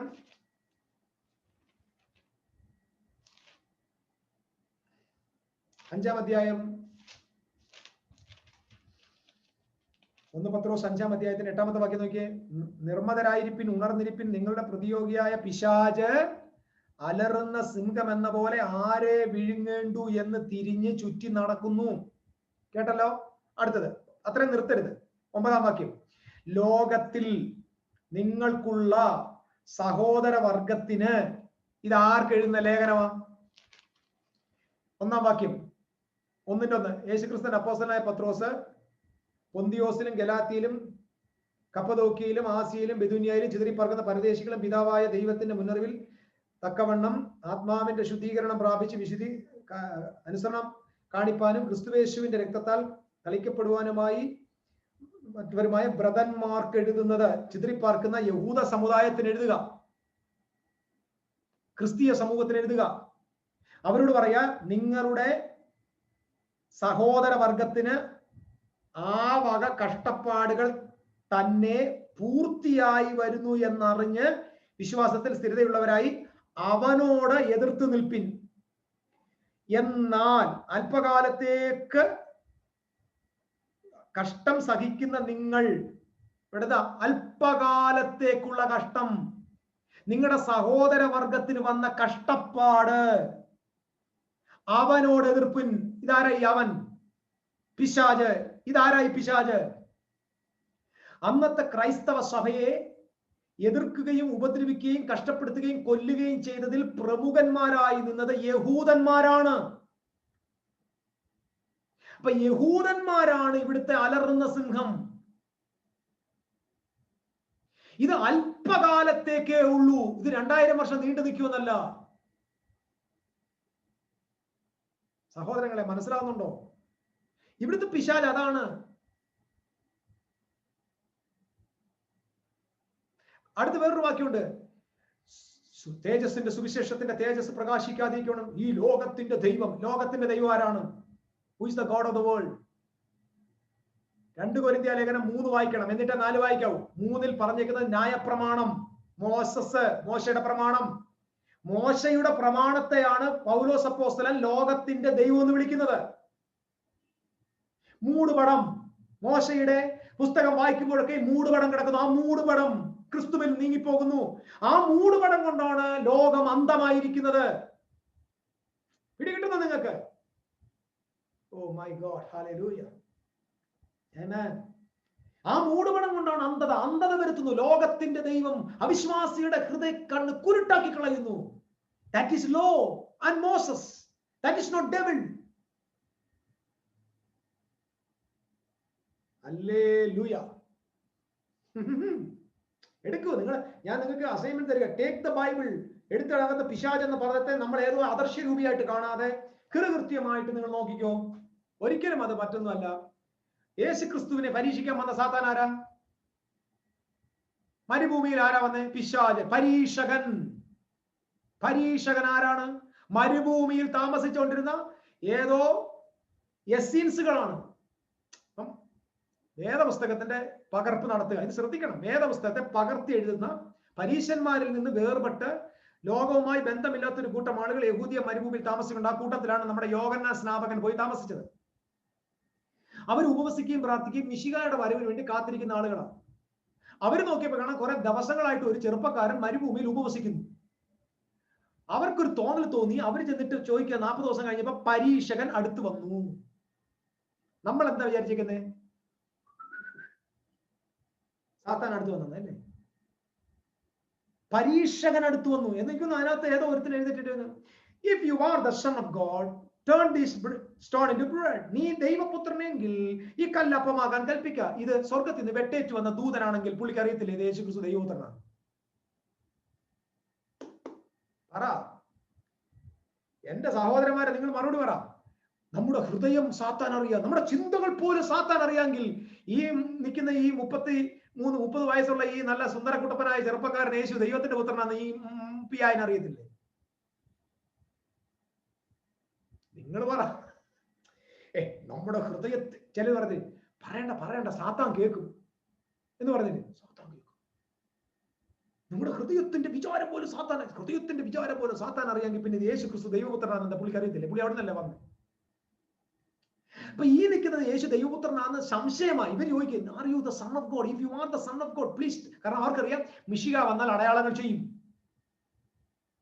ഇവരാണ് യേശു ക്രിസ്തുവിനെ ഉയർന്ന മലയിലോട്ട് കൂട്ടിക്കൊണ്ടുപോകുക എന്ന് പറഞ്ഞാൽ, ഉയർന്ന മലയിലേക്ക് കൂട്ടിക്കൊണ്ടുപോകുന്ന പറയുമ്പോൾ ഉടനെ നിങ്ങൾ ചിന്തിക്കരുത് ഏതാ ഒരു മല എവറസ്റ്റിന്റെ മുകളിൽ നിന്ന് അല്ല. അവരെ ലോകത്തിന്റെ സാമ്രാജ്യവും എല്ലാം ദൈവരാജ്യത്തിന്റെ മുഴുവൻ വ്യാപ്തിയെ കുറിച്ച് പഠിപ്പിച്ചു കൊടുത്തു. നിങ്ങൾ വീട് നമസ്കരിച്ചു, ഇതെല്ലാം പരീക്ഷയാണ്, ഇതൊക്കെ വ്യക്തികളാണ്, ഇറ്റ്സ് നോട്ട് ഡീമൺ.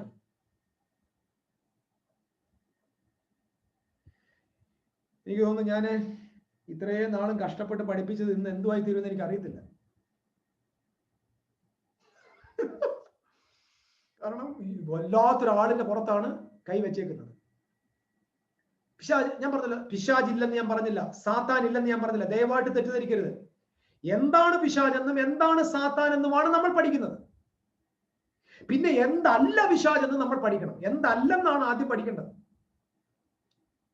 ആദ്യം അൺലേൺ ചെയ്യണം. നമ്മൾ ആദ്യം യേശുവിന്റെ ഉപദേശം ആദ്യം ചെയ്യരുതെന്ന് പറഞ്ഞിട്ടേ ചെയ്യാൻ പറയൂ. കണ്ടിട്ടില്ലേ? നിങ്ങൾ പരീശന്മാരെ പോലെ ഉപവസിക്കരുത്, അങ്ങനെ തുടങ്ങുന്നത് അങ്ങനെ. അപ്പൊ നമ്മൾ ചോദിക്കും, ഓ എന്തിനാ കർത്താവേ പരീശന്മാരെ കുറ്റം പറഞ്ഞ് ഉപവസിക്കുന്ന കാര്യം അങ്ങ് പറഞ്ഞാ പോരെ? പറ്റൂല. ആദ്യം അരുതെന്ന് പറഞ്ഞിട്ടേ ചെയ്യാനുള്ളത് പറയാവൂ. ആദ്യം നിലവിലുള്ളതിനെ മായിച്ചിട്ടേ പുതിയത് ഇംപ്ലിമെന്റ് ചെയ്യാൻ പാടുള്ളൂ, പുതിയതിനെ ഇൻസ്റ്റാൾ ചെയ്യാൻ പാടുള്ളൂ. എന്റെ സഹോദരങ്ങൾക്ക് മനസ്സിലാവുന്നുണ്ടോ? ഇതാണ് വാസ്തവത്തില് ലൂസിഫർ എന്ന വിഷയത്തെ കുറിച്ചുള്ള നിങ്ങൾക്ക് മനസ്സിലാക്കേണ്ടതായ ചില അറിവുകൾ. ഇതുകൊണ്ടുള്ള ബന്ധത്തിൽ തന്നെ മറ്റൊരു പദമുണ്ട്, ഞാനത് വിശദീകരിക്കുന്നില്ല, നിങ്ങൾ തന്നെ പോവുക. എസെക്കിയേലിന്റെ പ്രവചനം 28-ാം അധ്യായത്തിലുണ്ട്. അത് സോർ രാജാവിനെ കുറിച്ചുള്ള പഠനമാണ്. സോർ രാജാവ്, അത് നിങ്ങൾ വായിക്കും, 28-ാം അധ്യായത്തിലുണ്ട്. എസെക്കിയേലിന്റെ പ്രവചനം മൊത്തം പാരാബോളിക് ആണ്. എല്ലാരും കേൾക്കണേ. എസെക്കിയേലിന്റെ പ്രവചനം മുഴുവൻ മെറ്റഫറായിട്ടാണ് സംസാരിച്ചിരിക്കുന്നത്. എസെക്കിയേലിന്റെ പ്രവചനത്തിലെ ആ വാക്യം ഞാൻ എടുക്കുന്നില്ല, കാരണം അത് എടുത്ത് വിശദീകരിക്കണം. അത് വാസ്തവത്തിൽ ഇറ്റ്സ് നോട്ട് പിശാജ് അല്ല, അത് വാസ്തവത്തിൽ ആദാമിക് ഫിഗറാണ്. അതായത് ദൈവം ഉടമ്പടിയാൽ സ്ഥാപിച്ച ഒരു ആദാമിക് ഫിഗറിനെയാണ് അവിടെ നമുക്ക് കാണാൻ പറ്റുന്നത്. നീ മുദ്ര, നീ എന്താ, നീ ഒരു സീൽഡ് സമ്പൂർണനായിരുന്നു, നിനക്ക് മാർപ്പതൊക്കെ ഉണ്ട്. അത് രാജാവും പുരോഹിതനും കൂടെ ചേർന്ന ഒരാളെ കുറിച്ചാണ്. രാജാവും പൗരോഹിത്യവും ഒരുമിച്ച് നൽകിയ ബൈബിളിലെ ആദ്യത്തെ വ്യക്തി ആദാമാണ്. എപ്പോഴും ശ്രദ്ധിച്ചോണം, അതൊരു ദൈവിക ഉടമ്പടിയുമായിട്ടുള്ള വിഷയമാണ്. അത് കൂടുതൽ വിശദീകരിക്കാൻ എനിക്ക് ഇപ്പോൾ താല്പര്യമില്ല, കാരണം അതിലേക്ക് പോകാനുള്ള ടൈമില്ല. പക്ഷെ ഞാൻ ഒരു കുഞ്ഞുദാഹരണം പറയാം. എസെക്കിയേലിന്റെ പ്രവചനത്തിൽ ആ 28-ാം അധ്യായത്തിലെ സാത്താനെ കുറിച്ച് ലൂസിഫറിനെ കുറിച്ചുമാണെന്ന് പറയുന്ന ആ പദവാക്യങ്ങൾ സോർ രാജാവിനെ കുറിച്ച് പറയുക എന്ന് എഴുതിയിരിക്കുന്നത്. സോർ രാജാവ്. ആ വിഷയം നിങ്ങളുടെ മനസ്സിൽ നിങ്ങൾ വെച്ചിരിക്കുക. കൂടുതൽ വിശദീകരണം ആവശ്യമുണ്ടെങ്കിൽ നമുക്ക് ആ വിഷയം പിന്നെ ചർച്ചയ്ക്ക് വിധേയമാക്കാവുന്നതാണ് എന്ന കാര്യം കൂടെ ഞാൻ നിങ്ങളെ ഓർമ്മപ്പെടുത്തും. ശരി, ഇവിടെ നമ്മൾ സാത്താൻ എന്ന വിഷയത്തെ നമ്മൾ കൊണ്ടുവന്നു. ലൂസിഫർ എന്ന് പറയുന്ന ഒരാള് ബൈബിളിൽ ഇല്ല. ലൂസിഫർ എന്നത് ബൈബിളിലെ ആളല്ല. ലൂസിഫർ എന്ന് പറയുന്നത് ഈ സൗരയൂഥത്തിലെ രണ്ടാമത്തെ ഗ്രഹമായ ശുക്രനെ കുറിച്ചാണ്. അത് പ്രഭാത നക്ഷത്രത്തെ വിളിക്കുന്ന ലാറ്റിൻ നെയിമാണ്. യേശുവോ അപ്പോസ്തലന്മാരോ ആദിമസഭയോ സാത്താൻ എന്നതിന് ഒരിക്കലും ലൂസിഫർ എന്ന പദം ഉപയോഗിച്ചിരുന്നില്ല.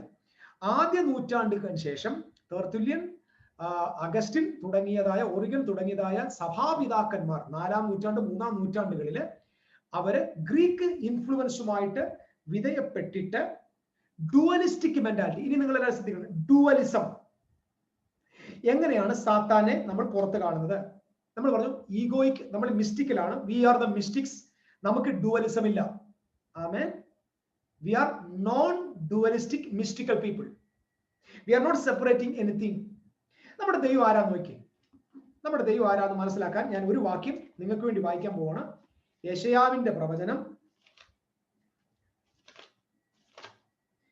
45-ാമത്തെ അധ്യായം. യെശയ്യാവിന്റെ പ്രവചനം, നിങ്ങളുടെ കയ്യിൽ ബൈബിൾ ഉണ്ടെങ്കിൽ അത് എടുത്ത ഭാഗത്തേക്ക് നോക്കിക്കോ. യെശയ്യാവിന്റെ പ്രവചനം 45-ാം അധ്യായത്തിന്റെ 5, 6, 7 വാക്യങ്ങൾ. ഇവിടെ ഇങ്ങനെയാണ്: ഞാൻ യഹോവയാകുന്നു. ശ്രദ്ധയോടെ കേൾക്കണം. ഞാൻ യഹോവയാകുന്നു, മറ്റൊരുത്തനുമില്ല. ഞാനല്ലാതെ ഒരു ദൈവവുമില്ല. നീ എന്നെ അറിയാതിരിക്കെ ഞാൻ നിന്റെ അരമുറുക്കിയിരിക്കുന്നു.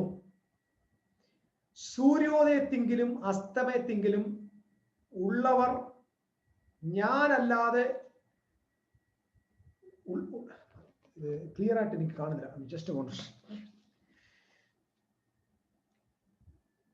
പ്രായമായതുകൊണ്ട് ഈ കണ്ണാടി എടുത്തു. ഓക്കെ. സൂര്യോദയത്തെങ്കിലും അസ്തമയത്തിലും ഉള്ളവർ ഞാനല്ലാതെ മറ്റൊരുത്തനുമില്ല എന്നറിയേണ്ടതിന് തന്നെ ഞാൻ യഹോവയാകുന്നു, മറ്റൊരുത്തനുമില്ല. ശ്രദ്ധിക്കണേ, ഞാൻ പ്രകാശത്തെ നിർമ്മിക്കുന്നു, ഞാൻ ഞാൻ അന്ധകാരത്തെയും സൃഷ്ടിക്കുന്നു. ശ്രദ്ധിക്കണം, സാത്താൻ അല്ല ഇരുളിന്റെ ആള്. അന്ധകാരത്തെ സൃഷ്ടിച്ചതും പ്രകാശത്തെ സൃഷ്ടിച്ചതും നമ്മുടെ യഹോവയാകുന്നു. ശ്രദ്ധിക്കുക, ഞാൻ നന്മ ഉണ്ടാക്കുന്നു, തിന്മയെയും സൃഷ്ടിക്കുന്നു. ഓ, യഹോവയായ ഞാൻ ഇതൊക്കെയും ചെയ്യുന്നു. അപ്പം നന്മയെയും തിന്മയെയും സൃഷ്ടിക്കുന്നത് യഹോവയാണ്. ഇതൊരു വല്ലാത്ത വാക്യല്ലേ? എങ്ങനെയാണ് സാത്താൻ എന്നത് വെളിയിൽ ഒരു ഫിഗർ ആയിട്ട് വന്നത്? My God. റോം മറ്റ് ഇതര അന്യദേവന്മാരിൽ നല്ല ദൈവമുണ്ട്, തീയ ദൈവമുണ്ട്. നന്മ ചെയ്യുന്ന ദൈവമുണ്ട്, യുദ്ധത്തിന്റെ ദൈവമുണ്ട്, നന്മ തരുന്ന ദൈവമുണ്ട്. ഇപ്പൊ ഇന്ത്യയിൽ തന്നെ ഉണ്ടല്ലോ, സംഹാര ദേവിയായ ഗോഡസ് ഉണ്ട് ഇന്ത്യയിൽ. സ്നേഹസമ്പൂർണനായ ദൈവമുണ്ട്, ഐശ്വര്യം നൽകുന്ന ദൈവമുണ്ട്. അപ്പൊ ഇങ്ങനെ ദേവന്മാരുടെ ഇടയിൽ തന്നെ വിഭിന്നമായിട്ടാണ് അന്യ മതങ്ങൾ പഠിപ്പിക്കുന്നത്. ഇതിന്റെ കാരണം ഇത് ഡുവലിസമാണ്. നന്മ തിന്മ, മനസ്സിലാകുന്നുണ്ടോ? Dualism, separation. യഹൂദന്റെ ഇടയിൽ ഇരുൾ പിശാചിന്റേതും വെളിച്ചം ദൈവത്തിന്റേതും അല്ല. യഹൂദൻ പഠിപ്പിച്ചത്, യഹൂദന് ദൈവം വെളിപ്പെടുത്തി കൊടുത്തത്, ഞാൻ പ്രകാശത്തെ സൃഷ്ടിക്കുന്നു, ഞാൻ അന്ധകാരത്തെ സൃഷ്ടിക്കുന്നു, നന്മയെ സൃഷ്ടിക്കുന്നു, തിന്മയെ സൃഷ്ടിക്കുന്നു എന്ന് പറഞ്ഞാൽ നിങ്ങൾക്ക് ഇത് സെപ്പറേറ്റ് ചെയ്യാൻ പറ്റത്തില്ല. കാരണം I am the God of inclusion, not separation, not dualism. ഈ ഡുവലിസത്തിന്റെ റിസൾട്ട് ആണ് നമ്മൾ നേരത്തെ പറഞ്ഞ സാത്താൻ എന്ന ഒരു ഇൻവിസിബിൾ ഫിഗറിനെ നമ്മൾ പുറത്ത് കൊണ്ടുപോയി കാണിക്കുന്നതിന്റെ കാരണം ഡുവലിസമാണ്. ഡുവലിസത്തിന്റെ കാരണം ഈഗോയാണ്. പിടികിട്ടുന്നുണ്ടോ നിങ്ങൾക്ക്? കഥകൾ പോകുന്നുണ്ട്, നന്മ തിന്മ. പക്ഷെ യഥാർത്ഥത്തിൽ നന്മയും തിന്മയും നമ്മളിൽ തന്നെ ഉണ്ടല്ലോ. ആലോചിച്ച് നോക്കിയേ, നന്മ മാത്രമുള്ളവർ മീറ്റിംഗ് കഴിഞ്ഞ് തന്നെ ഒന്ന് കാണണം. നന്മയും ഉണ്ട്, തിന്മയും ഉണ്ട്, ഇരുളുമുണ്ട്, വെളിച്ചവുമുണ്ട്. ഇത് എല്ലാം നമ്മളിൽ തന്നുണ്ട്. സാത്താനും നമ്മുടെ അകത്തുണ്ട്, ദൈവവും നമ്മുടെ അകത്തുണ്ട്. ഹല്ലേലൂയ. ഇല്ലേ? ദൈവത്തിന്റെ പദ്ധതിക്കുള്ള എതിരും നമ്മളിൽ നിന്ന് വരുന്നുണ്ട്, അനുകൂലവും വരുന്നില്ലേ? ഇല്ലേ? നമ്മളിൽ തന്നില്ലേ ഇത് രണ്ടും? നമ്മൾ പുറത്തൊരാളെ അന്വേഷിക്കേണ്ട ആവശ്യമില്ലല്ലോ. ഇത് രണ്ടും നമ്മിൽ തന്നെ കാണുകയല്ലേ? കാരണം യഹോവ പറയുക, ഞാൻ രണ്ടും ഉണ്ടാക്കുന്നു. ഞാൻ നന്മ സൃഷ്ടിക്കുന്നു, തിന്മ സൃഷ്ടിക്കുന്നു, പ്രകാശത്തെ സൃഷ്ടിക്കുന്നു, അന്ധകാരത്തെ സൃഷ്ടിക്കുന്നു. രണ്ടും ഞാൻ തന്നെയാണ് സൃഷ്ടിക്കുന്നത്. I am God. എന്നെ പോലെ മറ്റൊരുത്തൻ ഇല്ല. മറ്റൊരുത്ത ദേവന്മാരെല്ലാവരും നന്മയ്ക്ക് വേറെ ദൈവം, തിന്മയ്ക്ക് വേറെ ദൈവം, കൊല്ലുന്ന വേറെ ദൈവം, ജീവിപ്പിക്കുന്ന വേറെ ദൈവം. ഇത് ജാതികളുടെ ദേവനാ. പക്ഷെ ബൈബിളിലെ ദൈവം ഇൻക്ലൂഷനാണ്. Praise the Lord. രണ്ടും അവനിൽ തന്നെയാണ്. ഇത് മനസ്സിലാക്കാൻ വലിയ ബുദ്ധിമുട്ടാണ്. കാരണം നന്മ, അതുകൊണ്ടാണ് ബൈബിളിൽ ഒരു വാക്യം ഉണ്ടല്ലോ, വായിച്ചിട്ടുണ്ടോ നിങ്ങൾ? ആ വാക്യോടെ വായിച്ച് ഞാനങ്ങ് നിർത്താൻ പോവാം. മനുഷ്യൻ വളരെ ഇമ്പോർട്ടന്റ് വാക്യമാണ്. ഞാൻ സത്യത്തിൽ ഇതുവരെ ഞാൻ ചിന്തിക്കാത്തൊരു കാര്യമാണ് ഈ ഒരു പഠനത്തിൽ ലഭ്യമായത്. ഉൽപ്പത്തി 3:22 ഇങ്ങനെ, യഹോവയായ ദൈവം മനുഷ്യൻ നന്മ തിന്മകളെ അറിവാൻ തക്കവണ്ണം നമ്മിൽ ഒരുത്തനെ പോലെ ആയി തീർന്നിരിക്കുന്നു. ഇതിന് ഞാൻ ഇംഗ്ലീഷ് വായിക്കാം. Genesis chapter 3 verse 22. And the Lord God said, behold, the man is became as one. ഈ as one of us എന്ന് എഴുതിയിരിക്കുന്നത്, നമ്മിൽ ഒരുവരെ പോലെ എഴുതിയിരിക്കുന്നത്. പക്ഷെ ഈ നമ്മിൽ എന്ന വാക്ക് ഒറിജിനൽ ഹീബ്രുവിൽ ഇല്ല. ഹലോ, ശ്രദ്ധിക്കുന്നുണ്ടോ? നമ്മിൽ ഒരുവനെ ദൈവം പറയാം. നമ്മിൽ അസ് എന്ന വേർഡ് എബ്രായ ഭാഷയിൽ ഇല്ല. എബ്രായ ഭാഷയിൽ ഇങ്ങനെയാണ്, God Z behold the man became one. അത്രേ ഉള്ളൂ.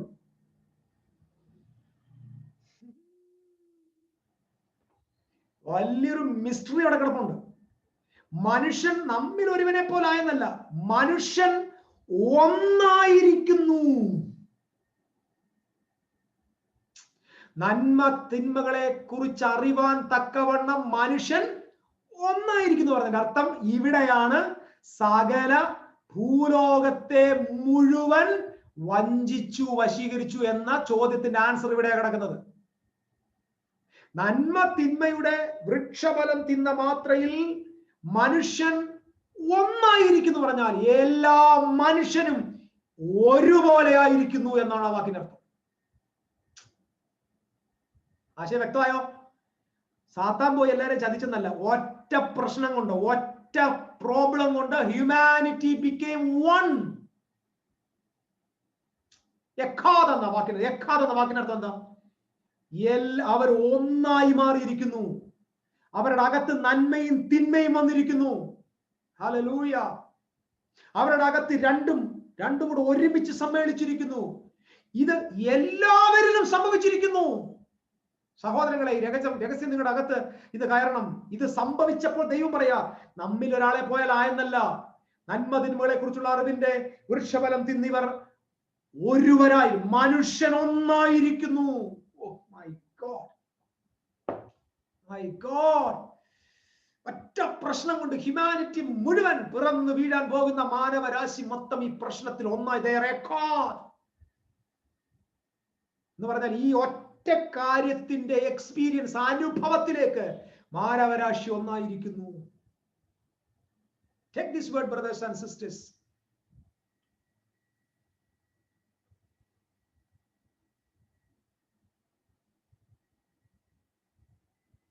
I love the word of God. Thank you, Holy Ghost. So I want to say one thing. There is no a person like Lucifer. Lucifer is a myth.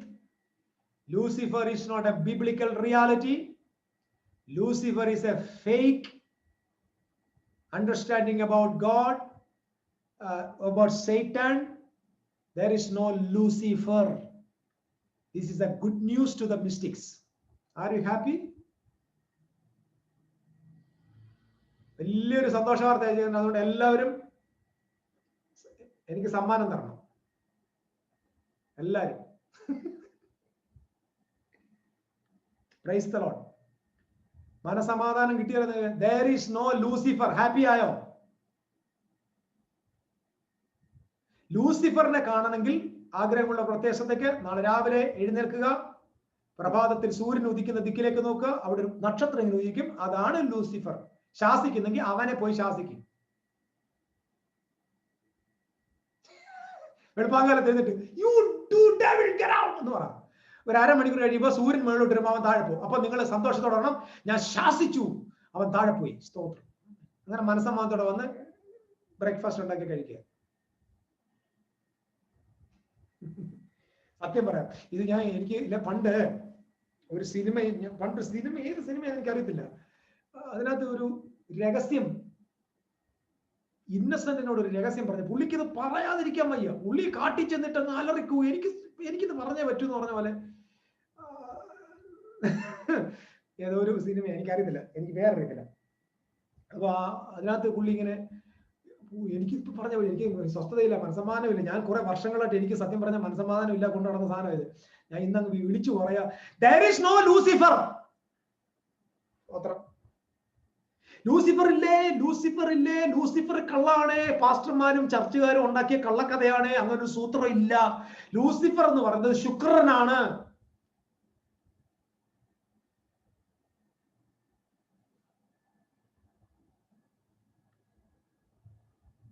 There is no Lucifer. ലൂസിഫറിന്റെ വേറൊരു പേര് phosphorus. In the name of Jesus, you spirit of phosphorus, come out.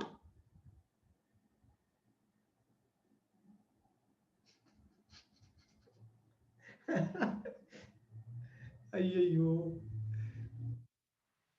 എന്റെ സഹോദരന്മാരെ, നമ്മുടെ root Greek റൂട്ടല്ല, നമ്മുടെ എബ്രായ റൂട്ടാ. നമ്മൾ അബ്രഹാമിന്റെ പുത്രന്മാരാ, അല്ലാതെ സെന്റ് അഗസ്റ്റിന്റെ പുത്രന്മാരല്ല. അബ്രഹാമിന്റെ പുത്രന്മാർ, അബ്രഹാമിന്റെ ഹെറിറ്റേജാ നമ്മുടെ ഹെറിറ്റേജ്. അബ്രഹാം ലൂസിഫറിന്റെ പുറകെ നടന്നിട്ടില്ല. പുരാതന ലോകത്തെ ഒരു യഹൂദനും ഇത് പഠിപ്പിച്ചിട്ടില്ല. നിങ്ങൾ വേദപുസ്തകത്തിന്റെ ചരിത്രത്തിന്റെ താളുകൾ പരിശോധിക്കേ. ആദിമ സഭാപിതാക്കന്മാർക്ക് വിട്ടുപോയതാണ്. അവരെല്ലാവരും തികഞ്ഞവരൊന്നുമല്ല. അവർക്ക് ഈ സത്യം ഗ്രഹിക്കാതെ പോയതാണ്. ഈ തലമുറയിൽ ഇത് മനസ്സിലാക്കണം. ധൈര്യമായിട്ട് പ്രസംഗിച്ചു കൊടുക്ക്. സാത്താൻ ഇല്ലെന്നല്ല പ്രസംഗിക്കണ്ടേ. ലൂസിഫർ എന്നൊരു സൂത്രം, അത് ദൂതനല്ലെന്ന് പ്രസംഗിക്ക്. തന്റെ ഇടത്തോടെ പ്രസംഗിക്ക്. ലൂസിഫർ ഉണ്ടെന്ന് പറയുന്നവർക്ക് സന്തോഷം ഉണ്ടാക്കാൻ ആ വീനസിന്റെ ശുക്രന്റെ ഫോട്ടോ എടുത്ത് കാണിക്കും. നിങ്ങളുടെ ചർച്ചിൽ അത് പോയി നാളെ അടുത്ത ഞായറാഴ്ച ലൂസിഫറിന്റെ ഫോട്ടോ കാണിക്കും.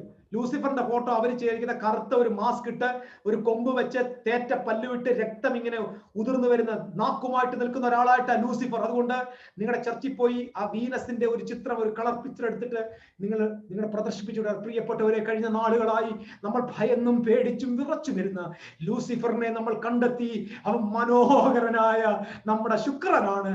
എല്ലാവരും കണ്ടു, ഹാപ്പി ആയിട്ട് വീട്ടിൽ പോകും. കുറെ എണ്ണത്തിന്റെ പ്രഷറെങ്കിലും പോകും. ഹീലിംഗ് പ്രാർത്ഥിക്കാതെ കുറെ എണ്ണത്തിന്റെ പ്രഷർ സൗഖ്യവും. ഭയാനകമായ ക്രൈസ്റ്റ് മതത്തിന്റെ പ്രബോധനങ്ങളിൽ നിന്ന് mystical group get out of it. And I want to tell you, Satan is an accuser. Satan is an adversary. Hallelujah. ഒരു കാര്യം ഇവിടെ പറയാം. It is a evil, that's a final word, evil consciousness. Did you get me? Every thoughts that is coming against the perfect will of the Almighty God, that is Satan. മനസ്സിലാവുന്ന പ്രിയപ്പെട്ടവരെ, കർത്താപ്പ ദേവാദി ദൈവത്തിന്റെ തിരുഹിതത്തിനും മഹത്വത്തിനും വിരുദ്ധമായി എന്റെ അന്തരാത്മാവിൽ നിന്ന് പൊങ്ങി വരുന്ന എല്ലാ ഉയർച്ചകളെയും എല്ലാ ചിന്തകളെയും, that is evil consciousness, that is Hasatan, that is the opponent of God, that is the enemy of God. Get out of it, brothers and sisters. അപ്പൊ നിങ്ങൾ ചോദിക്കും, ഈ ഡീമൺസ് പിശാച് ഇളകുന്ന കണ്ടിട്ടുണ്ടല്ലോ എന്നൊക്കെ കണ്ടിട്ടില്ലേ? സാത്താൻ ഇങ്ങനെ ഇളകി മറിയുന്നത്. Yes, that is the problem of their mind. That's the truth. 100%. അവരുടെ മനസ്സിനെ ബാധിച്ച, അവരെ അമർത്തിയ ആ ഈഗോയ്ക്ക് ചിന്തയിൽ അവരെ അമർത്തിയ പേഴ്സണിഫൈഡ് ആയിട്ടുള്ള തോട്ട്സ് ആണ്. That is A evil consciousness ആണ് അവരെ കൊണ്ട് അത് ചെയ്യിപ്പിക്കുന്നത്. അതാണ് ഡീമൺസ്. പിടികിട്ടിയോ? നിങ്ങൾ ഈ റെവലേഷനിൽ പ്രാർത്ഥിച്ചു നോക്ക്. ഈഗോയ്ക്കിൽ നിൽക്കുന്ന ആളുകൾ ഇളകി മറിയും. അതുകൊണ്ടാണ് യേശു പറഞ്ഞു, നിങ്ങൾ ഭൂതങ്ങളെ പുറത്താക്കാൻ. ഭൂതം, ഡീമൺസ് is a powers ആണ്. powers, that is a evil powers. That is a problem in the mind. Hallelujah. Are you there? അതുകൊണ്ടാണ് ഒറ്റ വാക്യം പറയാം. യേശുക്രിസ്തുവിനെ കുറിച്ച് പറഞ്ഞൊരു വാചകം വായിച്ചിട്ടില്ലേ? അവൻ ഭൂതഗ്രസ്തനല്ല, അവന് ഭൂതമുണ്ട്. അടുത്തത്, അവൻ ഭ്രാന്തനാകുന്നു. വായിച്ചിട്ടില്ലേ? യഹൂദന്മാർ പറയാ ഭൂതഗ്രസ്തൻ ഭ്രാന്തനാകുന്നു. മാനസികമായ പ്രശ്നമാണ് ഓരോ ഭൂതബാധിതരുടെയും പ്രശ്നം. സ്തോത്രം.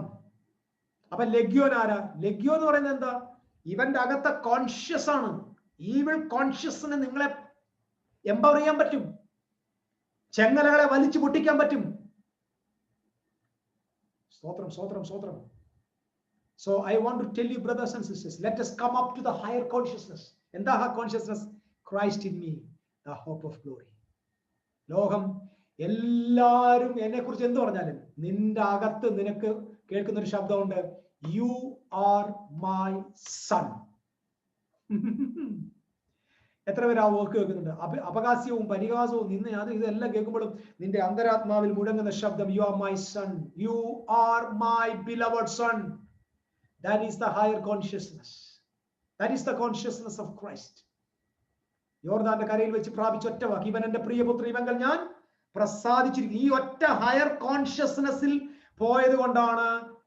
Listen, I want to tell you a secret.